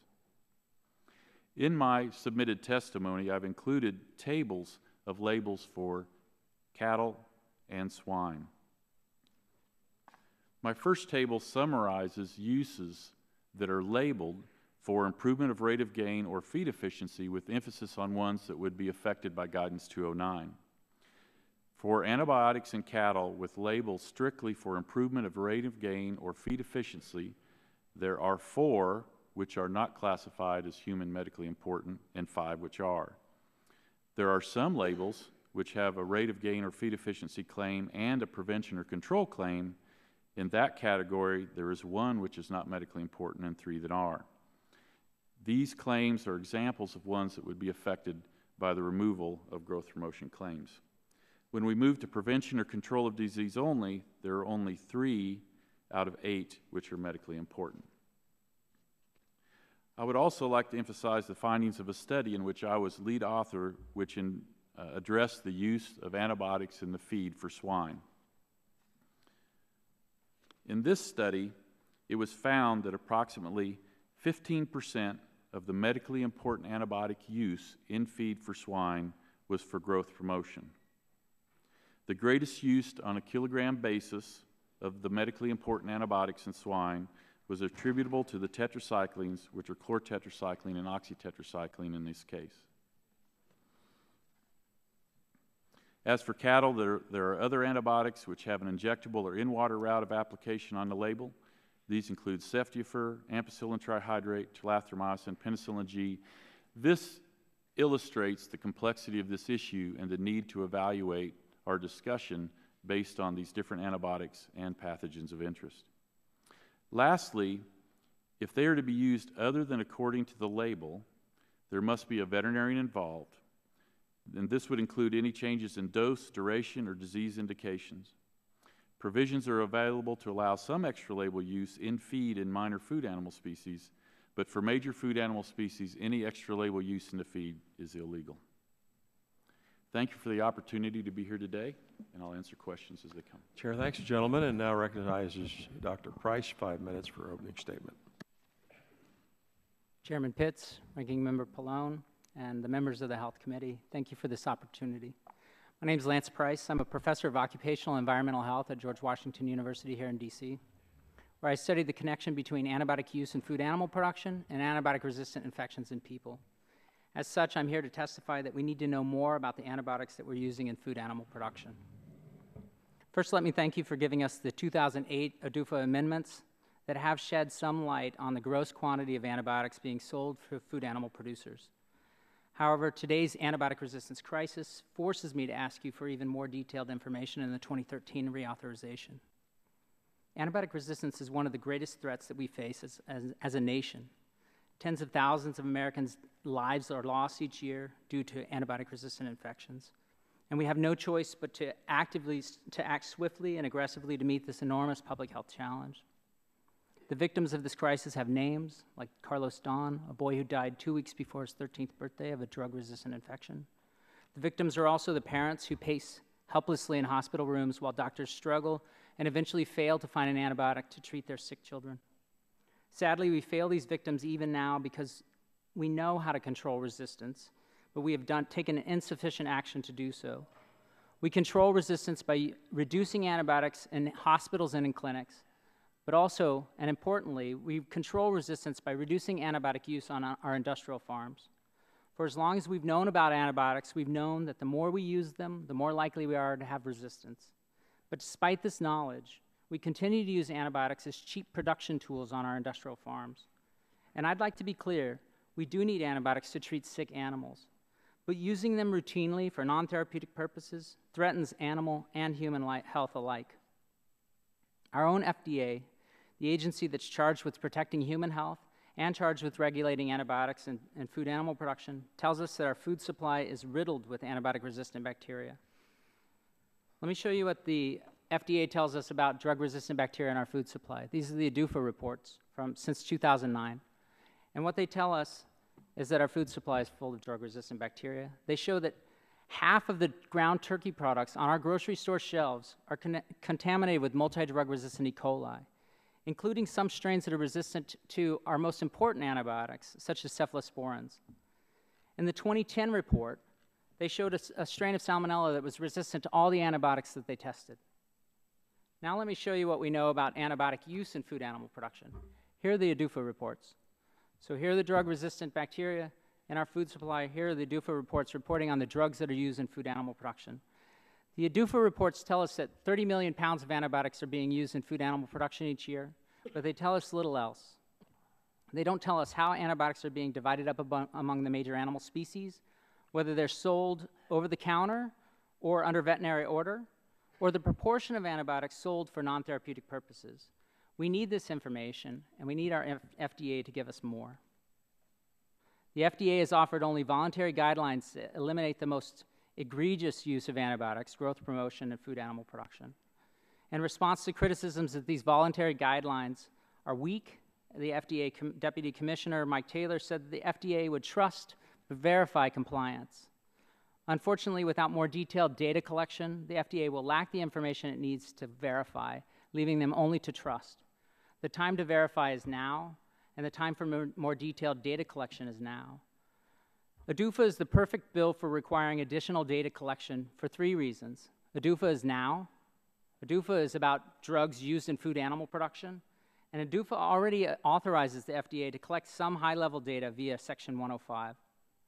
With these data, we can assess the impact of FDA's voluntary guidelines, we can identify places where there can be improvements can be made, and hopefully we can confirm industry claims that antibiotics are being used more sparingly. This is an issue about transparency, it's about accountability, but most of all, it's about public health. We need to act now to protect American lives. So as a public health researcher, a microbiologist, and a citizen of this country, I implore you to require more detailed data collection and reporting from the FDA, including how the antibiotics are being used, divided up among those major animal species, whether they're sold over the counter or under veterinary control, and the proportion of antibiotics sold for growth promotion, disease prevention, control, and treatment, such as the provisions included in the Data Act, H.R. 820, sponsored by Ranking Member Waxman and Congresswoman Slaughter. In closing, I'd like to thank you for your time and for giving me the opportunity to testify on such a critical issue. Chair, thanks to the gentleman. That concludes the opening statements of the panelists. I'll begin the questioning and recognize myself 5 minutes for that purpose. Dr. Carnevale, what are some of the benefits of ADUFA and AGDUFA to livestock, poultry producers, veterinarians, pet owners, consumers, and why have ADUFA and AGDUFA been so successful? Well, as you heard today, there's a really great need for new products for both livestock and pets and horses and other species as well. Getting a drug approved is a very expensive process, as I mentioned in my testimony. What ADUFA and AGDUFA does is allows the company to have more certainty with the agency about how the product will be reviewed and the time frames for that approval. It doesn't give any certainty that the product will be approved. All the standards for safety and efficacy are still maintained. It simply gives the manufacturer a better idea of if they invest the amount of money it takes to get a product approved, they will have the FDA do an efficient job of reviewing that product, and if the data supports it, it will be approved. So it helps to have these drugs out there faster for the livestock owner that needs those treatments. ADUFA will help get those products to market faster. It'll help the pet owner as well to get products in the hands of his small animal veterinarian faster, so that these products can be used, and it just enhances the whole efficiency of getting these products on the market. What are, in your opinion, the most important improvements in the user fee agreements that we're talking about today? I think the important improvement is that we have maintained a reasonable cost basis. I think one of the things that we were concerned about going into ADUFA 3 was the cost of the program, the escalating cost of the user fee program, in addition to the cost of development. We're able to do a very good objective assessment of what the cost should be, and I think we're compensating FDA for the needed costs that they have in running the program, but not overpaying. So I think that's one of the benefits that came out of the negotiation. Also, we were able to get them to enhance the process. I mentioned second pass reviews.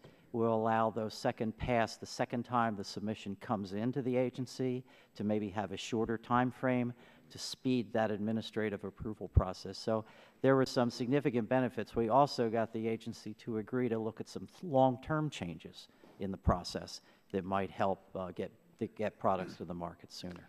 Do you feel, in light of the testimony we've heard today, that the FDA review process as it exists today protects animal and public health? There's no question it does. It's a very rigorous process. I used to work at the agency a number of years ago. I know how rigorous the process is that takes place at the Food and Drug Administration. As I mentioned, the data requirements are as great, if not more, for animal drugs, particularly food animal drugs, than they are for human medicine.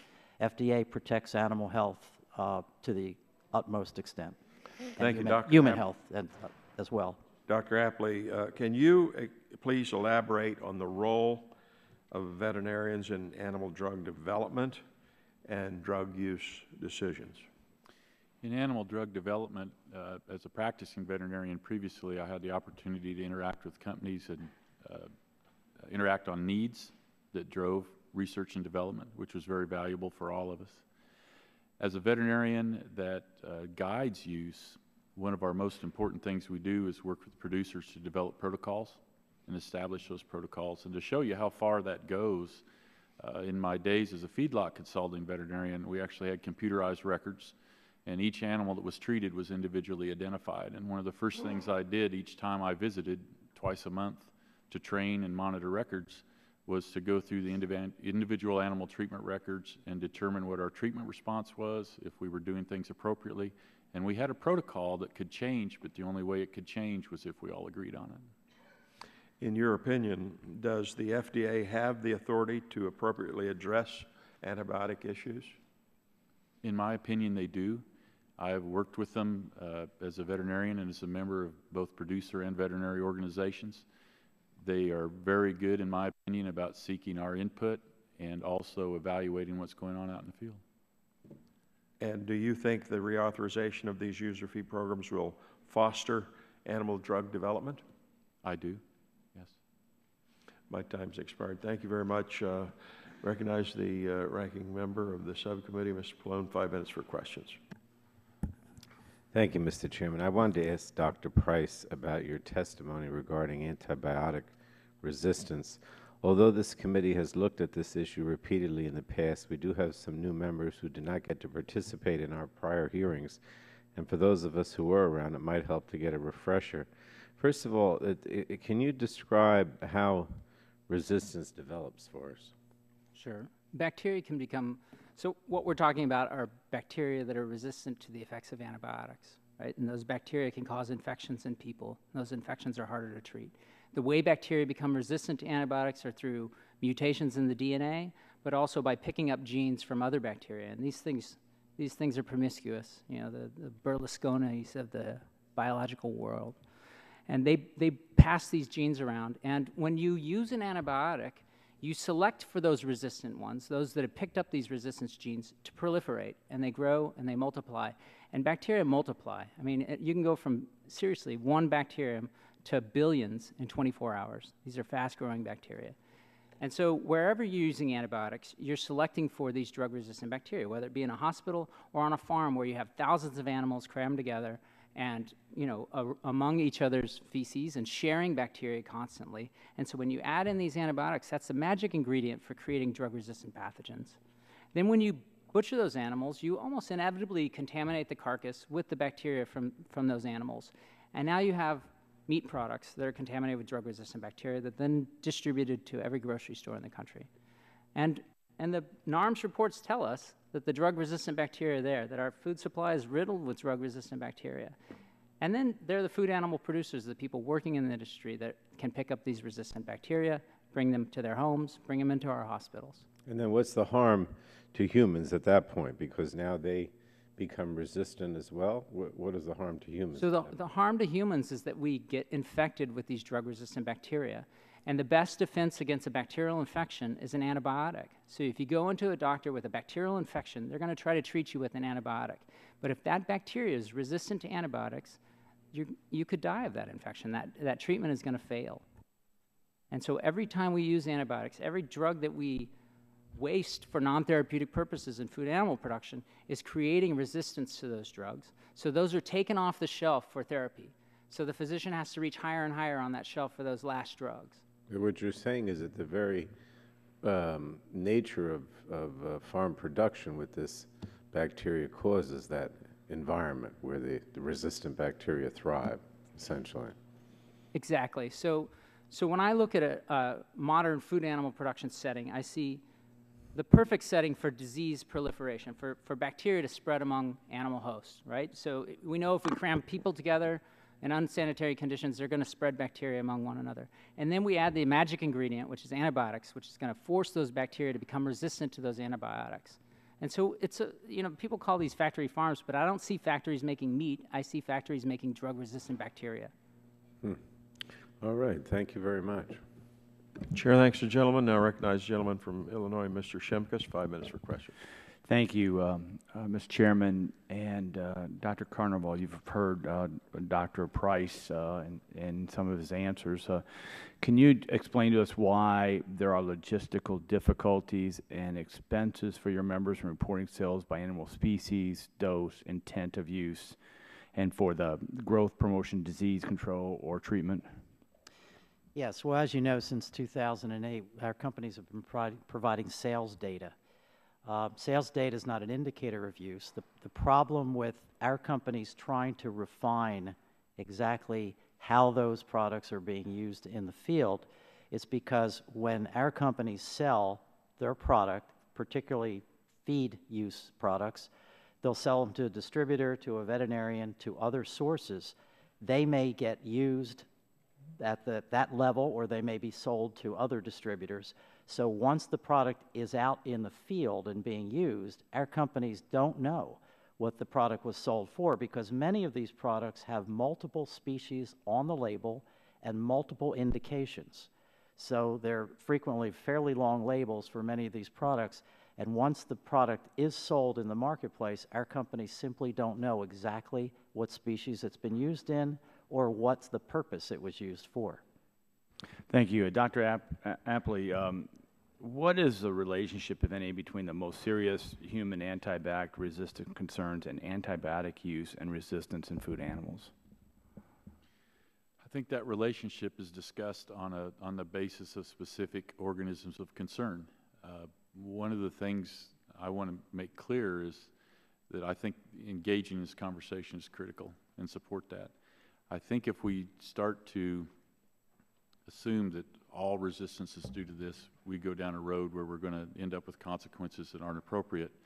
If you look at organisms such as Salmonella, it's quite appropriate to have these discussions. There's others for which I think the evidence is much less apparent, at least in my evaluation of it. So, I mean, keep your train of thought, but you mean consequences that are not appropriate. What do you mean by that statement? We do good in animals with antibiotics when we apply them judiciously. We can have benefits for their health, and you know, we talk about in the environments they're in. Well, if you take modern swine production, you know, you shower in, you shower out. They take a group of animals completely out. It's steam cleaned, it's sanitized. They come back in, and still. So Yep. versus this walking around in each other's feces and. At times during the production period, like for the slatted floor, they will have some there. They track it through, so there's some present, but it isn't like they're wallowing in a cesspool. It's designed so that it is tracked through, goes into a pit, and then is removed. So And you've operated major feed operations, or you've observed all this process. Yes. In the field. Yes. But we do have beneficial effects on creating healthy animals, and I am a believer that healthy animals create healthy food. And that was my follow-up too. It would be better to have a healthy animal that goes through the food process than an unhealthy animal for human consumption. Correct, and I want to emphasize that our goal in the food animal industries is to prevent disease. Sometimes we get the impression that we're throwing these things around and just flying them in. They're an expense to us, and when we have to use them, we have an animal that's ill or on the verge of being ill, and it's in everyone's best interest, the animal, the producer, the consumer, that we do everything we can, vaccines, animal flow, to produce that. So it's important we realize that we don't use antibiotics because we're lazy and don't want to try to prevent disease. We use them as a tool. Let's follow up on the collection of data and the responses you've heard here. Will use data provide us the information we need to understand the epidemiology or the risk of antibiotic resistance? It's hard for me to say, easy for you all. I think we have to carefully define between use data and sales data. There's a recent paper by Jensen that was conducted in Denmark and the Netherlands that showed very clearly that sales data does not correlate well with use data. And then the other important thing we ask is, how are we going to use these data? It's very important that when we have these data, we actually apply them to something that's related. If we collect use data over here and have resistance data over here and marry them together, we'll get lines on a graph which we may try to interpret, but they may be in fact not be related. I'm not saying we shouldn't look, but we need to put very careful thought into how we're going to collect and interpret the data first. Thank you very much. Thank you, Mr. Chairman. Chair thanks the gentleman, and now recognize the ranking member of the full committee, Mr. Waxman, 5 minutes for question. Thank you very much, Mr. Chairman. Dr. Price, thank you very much for being here today. Some in the animal production industry have recognized the overwhelming scientific evidence and acknowledge that routinely giving antibiotics to animals in their feed or water can lead to the growth of resistant bugs. However, they claim there are too many steps between raising those animals on a farm and buying their meat at the grocery store, and that the risks of a consumer contracting an antibiotic-resistant pathogen from that meat is remote. Could you describe the steps by which the uses of antibiotics in the farm lead to these human illnesses? Well, I think it's very clear with the classic foodborne pathogens that, like Salmonella, for instance, that when we use antibiotics in food animal production, there's a direct line. We create the drug-resistant strains of Salmonella in food animals that then make a direct line to humans through the food supply. But what the research that we've been doing in my lab and around the world now is looking beyond those classic foodborne pathogens, and now we're looking at the two biggest killers. We're looking at Staph aureus and we're looking at E. coli. And every time we look now, we're seeing more and more evidence that those bacteria, some burden of those, let me give you a taste of the burden. Let me interrupt you, because Please. I want to get some, I only have 5 minutes. In other words, isn't it a mistake to say that you give an antibiotic to an animal for whatever reason, and the consumer that eats the meat from that animal is exposed? Isn't it that by using antibiotics for whatever purpose, we are engendering the development of biotics that are resistant to the antibiotics that we have now available. Exactly. Whenever we use antibiotics on the farm, we're creating drug-resistant bacteria that could possibly cause. And obviously, antibiotics are appropriate under some circumstances, but there's such a large use of antibiotics for animals that we don't know if they're being used for therapeutic purposes or just being used to generally keep the animal healthy and in better commercial shape. Isn't that what the problem is? It is. Now, Dr. Apley seemed to talk about healthy animals are better. So that means we want to keep animals healthy. But is there a problem in trying to keep animals healthy if they don't have a disease, if we're just giving them antibiotics as a preventative for a disease? I see a major problem with using antibiotics to try to keep animals healthy as a preventative tool. If we have created a food animal system that makes animals sick routinely, then we've created a faulty system. We need to change the system. We need to prevent infections other ways than using antibiotics. That only invites resistance. So I'll say again, I think we should treat sick animals. Yeah. But if we see that animals are getting sick all the time, we should change the way we're doing it. Now, we don't have the data, and I've introduced a bill called the Data Act to require industry to provide FDA with more detailed information on which drugs are sold and in what quantities for which animals, and report the FDA to provide more detailed public reports on that information. Now, Dr. Carnival said they don't keep track of this information. Of course, they can make some estimates about it. They can't know detail, but they certainly have a lot more information than anybody else about the use of their antibiotics. How would public health researchers such as yourself make use of this information, and why is getting this information so important? Well, we need to look at the relationship between antibiotic use and antibiotic resistance, especially for the newer drugs. You know, the emergence of cephalosporin-resistant E. coli. Ask an infectious disease doc what they would use if they got a cephalosporin-resistant E. coli, and many would probably tell you they'd use a carbapenem. And carbapenem-resistant E. coli are the CREs, the nightmare superbugs that the CDC's been talking about. Mm-hmm. So we need to understand how these antibiotics are being used. But also, as I said before, I think we need to be able to celebrate the food animal producers who are using them less. If we don't have every bit of information to show the link between the sale of an antibiotic and the use of the antibiotics, aren't estimates important rather than just say we don't know and therefore we don't want to know? I mean, if we recognize, for example, that drug companies don't have firsthand knowledge of how the drugs are actually used, if we ask them to give an estimate of which animals they're sold for, if they have good sales departments, they should have at least a basis for these estimates. Isn't that important and helpful information? It's certainly important, and I hear people say that it's hard to get those data. It's so hard. It's going to be hard to do this. But I say what's hard is trying to treat a kid with a multi-drug resistant infection, watching them die of these drug-resistant infections, or trying to find new antibiotics to replace the ones that we've blown out through growth promotion and routine disease prevention. And if you'll permit, Mr. Chairman, and the bill does ask for requirements by people who use the antibiotics, so we can get a pretty good picture overall, even if the drug companies don't have detailed information about how their drug is being used after they sold it. But they know generally who the customers are and what it's used for. Thank you. And that's why I'm supportive of your bill. Thank you. Chair thanks the gentleman, and now recognize the gentlelady from North Carolina, Ms. Elmers, 5 minutes for questions. Thank you, Mr. Chairman, and thank you to our panelists for being here today. Dr. Apley,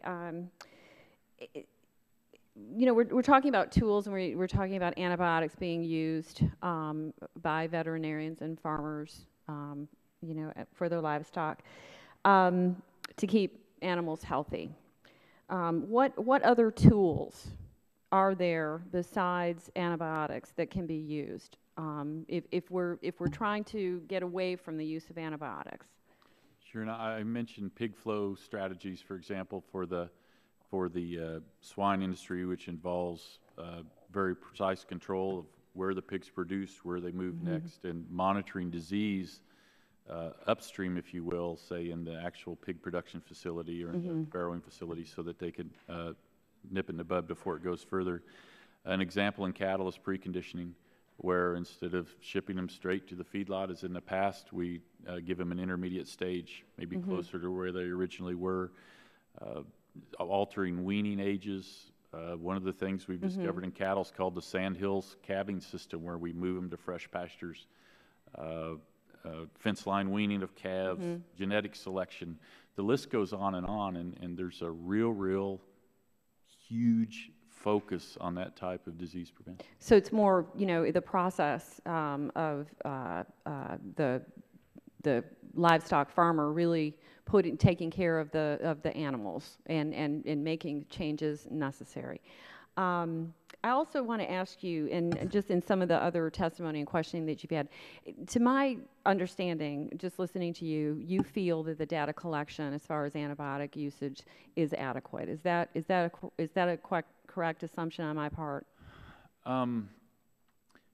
If I could really know a few more things, I'd like to know out of interest. I think the question becomes, how would we work it so that it's practical and doable? And then as a scientist, I always want to know that the data I've collected here is how it's confounded, what differs in how it was collected to something I'm going to compare it to. So data estimates are good, but if we're going to make real conclusions as X is causing Y, then we have to be incredibly careful on how we interpret that. And that's what I'm waiting to hear, is as we move forward on methods for collecting the data, is how do we anticipate interpreting it and then moving from interpretation to regulatory or other use. Perfect. Thank you. I appreciate your approach. I think that's very effective. Dr. Price, I've got some questions. I'm just going over some of your testimony here. You are critical. I think that's an accurate assessment of the FDA on the use of antibiotics and the treatment of use of antibiotics. And one of the quotes that I'm just going to point out here, it says, the FDA, I'm paraphrasing there, negotiated an agreement to collect fees from drug makers in exchange for expediting drug approval, while missing a prime opportunity to seek some common sense provisions to simply measure, not restrict, just measure the use of antibiotics. But in all honesty, isn't that really what you're looking for? I mean, you really are looking to restrict, and you've pointed out a number of situations. And look, I'm a nurse. I totally understand the idea and concept, and I think we're all well aware of overuse of antibiotics. But I'm not necessarily sure that the farming community is where we need to be focusing, and not on just the over prescription made on antibiotics, you know, out there in the medical world. You named a few forms of bacteria, Staph aureus, MRSA. You also mentioned cephalosporin-resistant E. coli. Are those things that are being, now E. coli I know are being found on farms, obviously, but are those found on farms? Are these particular bacteria strains there and something that we should be issuing? And I would further that, and we've only got 30 seconds, so I apologize, my time will be running out, but we do cook food. I mean, and so the assumption that food is being eaten that is, you know, filled with bacteria, it does get cooked. So I'd like you to comment on that as well. Okay, I'll go quickly. So we see the same E. coli that cause urinary tract infections, kidney infections, blood infections on the farm. We see them in the animals. We see them in the meat. We see Staph aureus. We see multi-drug resistant Staph aureus, and we see MRSA on the farms. And there's a difference on the farms that use antibiotics and those that don't. We see more antibiotics on the conventional farms than those antibiotic-free farms. That's very clear. You said we should cook the meat. It's true, we should cook the meat. I don't want anybody to think we shouldn't, but do you cook chicken? When you open that package, you know that liquid that's in there? Think about drug-resistant bacteria on your hands. So you open that up, now your hands are contaminated, but we've spoken, so you're going to be really careful. And you're going to put that chicken right in a hot frying oil, right? And then you're going to take that package, you're going to open up the cabinet, you're going to throw it away. You've just contaminated your cabinet. You're going to go wash your hands, you're going to contaminate your faucet, you're going to pump the soap and contaminate that, and you're going to wash your hands, you're going to sing happy birthday and get them really clean, you're going to rinse them off, and you're going to recontaminate, and you're going to make a salad, and that salad could get drug-resistant bacteria in it, and that's how those things can spread. And you still have them on your cutting board, on your countertop. These things spread around. We don't think it's that people are eating chicken sushi. It's gross, right? But it's because it's cross-contamination, and that happens. Okay, and I appreciate that, and I realize I've run out of time, so I appreciate the indulgence. But I would say there again, it is an issue of process and efficiency, so thank you. Chair thanks the gentlelady. Now I recognize the gentlelady from Virgin Islands, Dr. Christensen, 5 minutes for questions. Thank you, Mr. Chairman, and good afternoon to the panel. Dr. Price, it's nice to welcome a fellow colonial here today. And my first question you may have already answered, because the first question I had was, is there more that the FDA and industry should be doing to address the problem of antibiotic resistance stemming from the use of these drugs on the farm? And you've talked about you have about 4 or 5 recommendations regarding reporting and data. Is there anything further that you would add? Well, I just want to emphasize that prudent use goes beyond just growth promotion. So that's, as I said, the most egregious use. But I think routine disease prevention. So I'm not talking about, for a short period of time, you see that there's a problem and you have to use a preventative antibiotics. But I'm saying when you time it for a flock cycle or a herd cycle, and you're going to say every time we're going to give antibiotics at this time, that is a problem, and that's going to select for drug-resistant bacteria, and it does select for drug-resistant bacteria, and we have to get past that. Control, I'm okay with. Therapy, I'm definitely okay with. But this routine disease prevention is I think, insane. And I'm sure you're just as passionate about the overuse of antibiotics in human beings. I am, and they work hand in hand, and I wanted to say that earlier. It's not just antibiotic use in food animal production. I don't want anybody to walk away from here thinking that. It's we've abused antibiotics in the hospitals and we've abused them on the farms. And the thing is I think about this environmental health paradigm where they say, with cancer, they say, the genes load the gun and the environment pulls the trigger. So you're born with this propensity for cancer, and then you get exposed to a carcinogen, and that can pull the trigger. But I think about the food loading the gun. So you're ingesting drug-resistant bacteria, that's loading your system. Most of the time, most of us probably have some of these drug-resistant bacteria in our guts. Most of the time, it's no problem. But then we get sick, we go into the hospital, we get treated with antibiotics, and then those bacteria have a selective advantage, and they proliferate, and they get disseminated, and then they get disseminated into the hospital. Thank you. And I had asked Dr. Dunham a question I wanted to ask you also.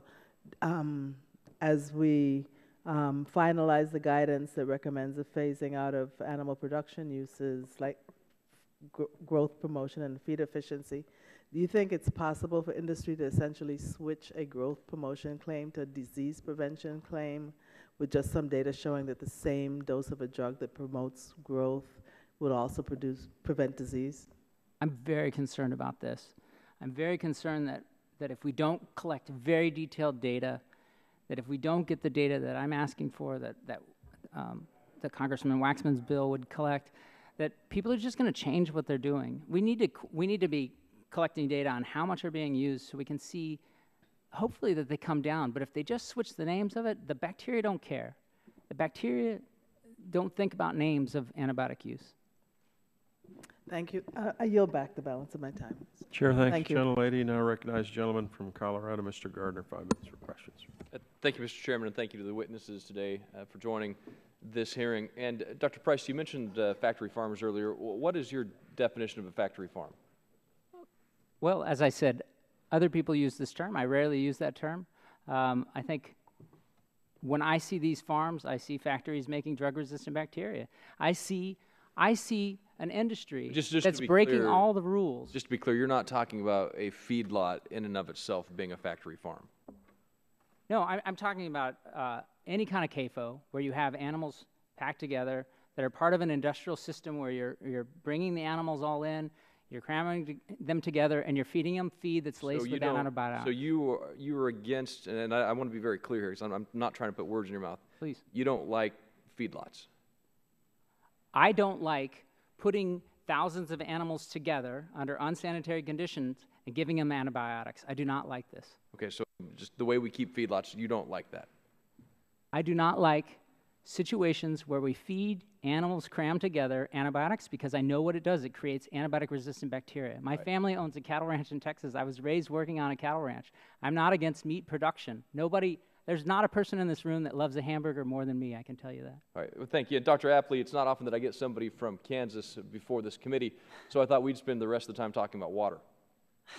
I'm just kidding. I'm kidding. Dr. Apley, as a veterinarian, you obviously are trained in a different way than a doctor is in how to assess, than an MD, a medical doctor that treats humans, is trained to communicate with something that can't talk back to you, to tell you where it hurts, to tell you what's wrong. And because of that, you have a different relationship with the people that you see, the herd that you oversee, the people, the ranchers that you're dealing with. Can you tell me a little bit about how you interact with the people who are managing a herd? The people, the because producers. you have a relationship with them, right? Yeah. It's not just distributing a drug. Here it is, and you don't see them again. And they walk away and they're gone. Well, probably the best way is to describe a day.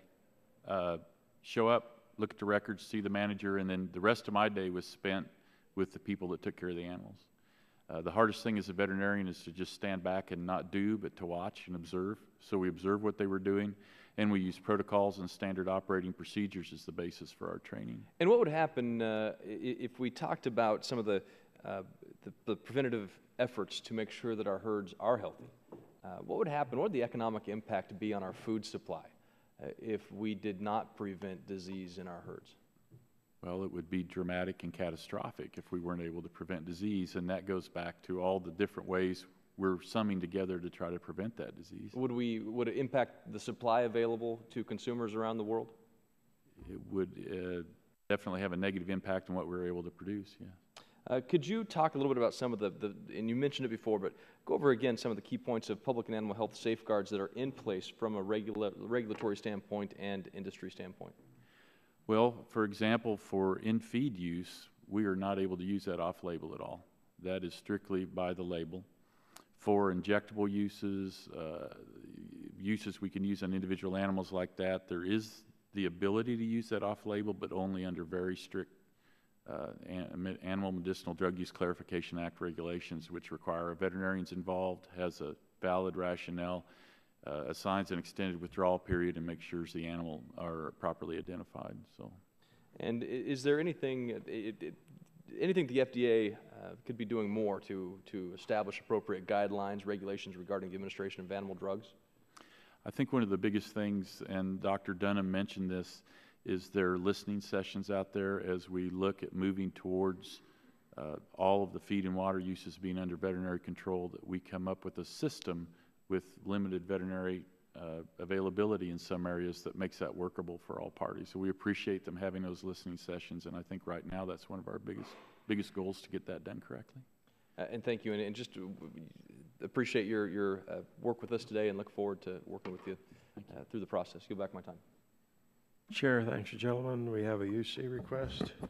Mr. Chairman, I'd ask on behalf of Mr. Waxman unanimous consent to enter into the record some letters that were sent to him and you with regard to the Data Act. Without objection, so ordered. I want to thank the witnesses for your testimony. This has been a very important hearing. Excellent testimony.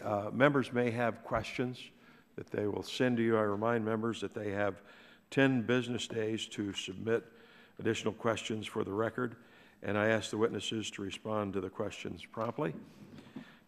And members should submit their questions by the close of business on Tuesday, April 23rd. Without objection, the subcommittee is adjourned. Man,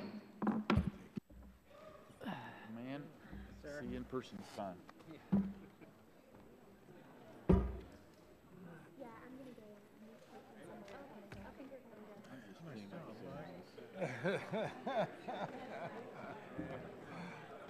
I was just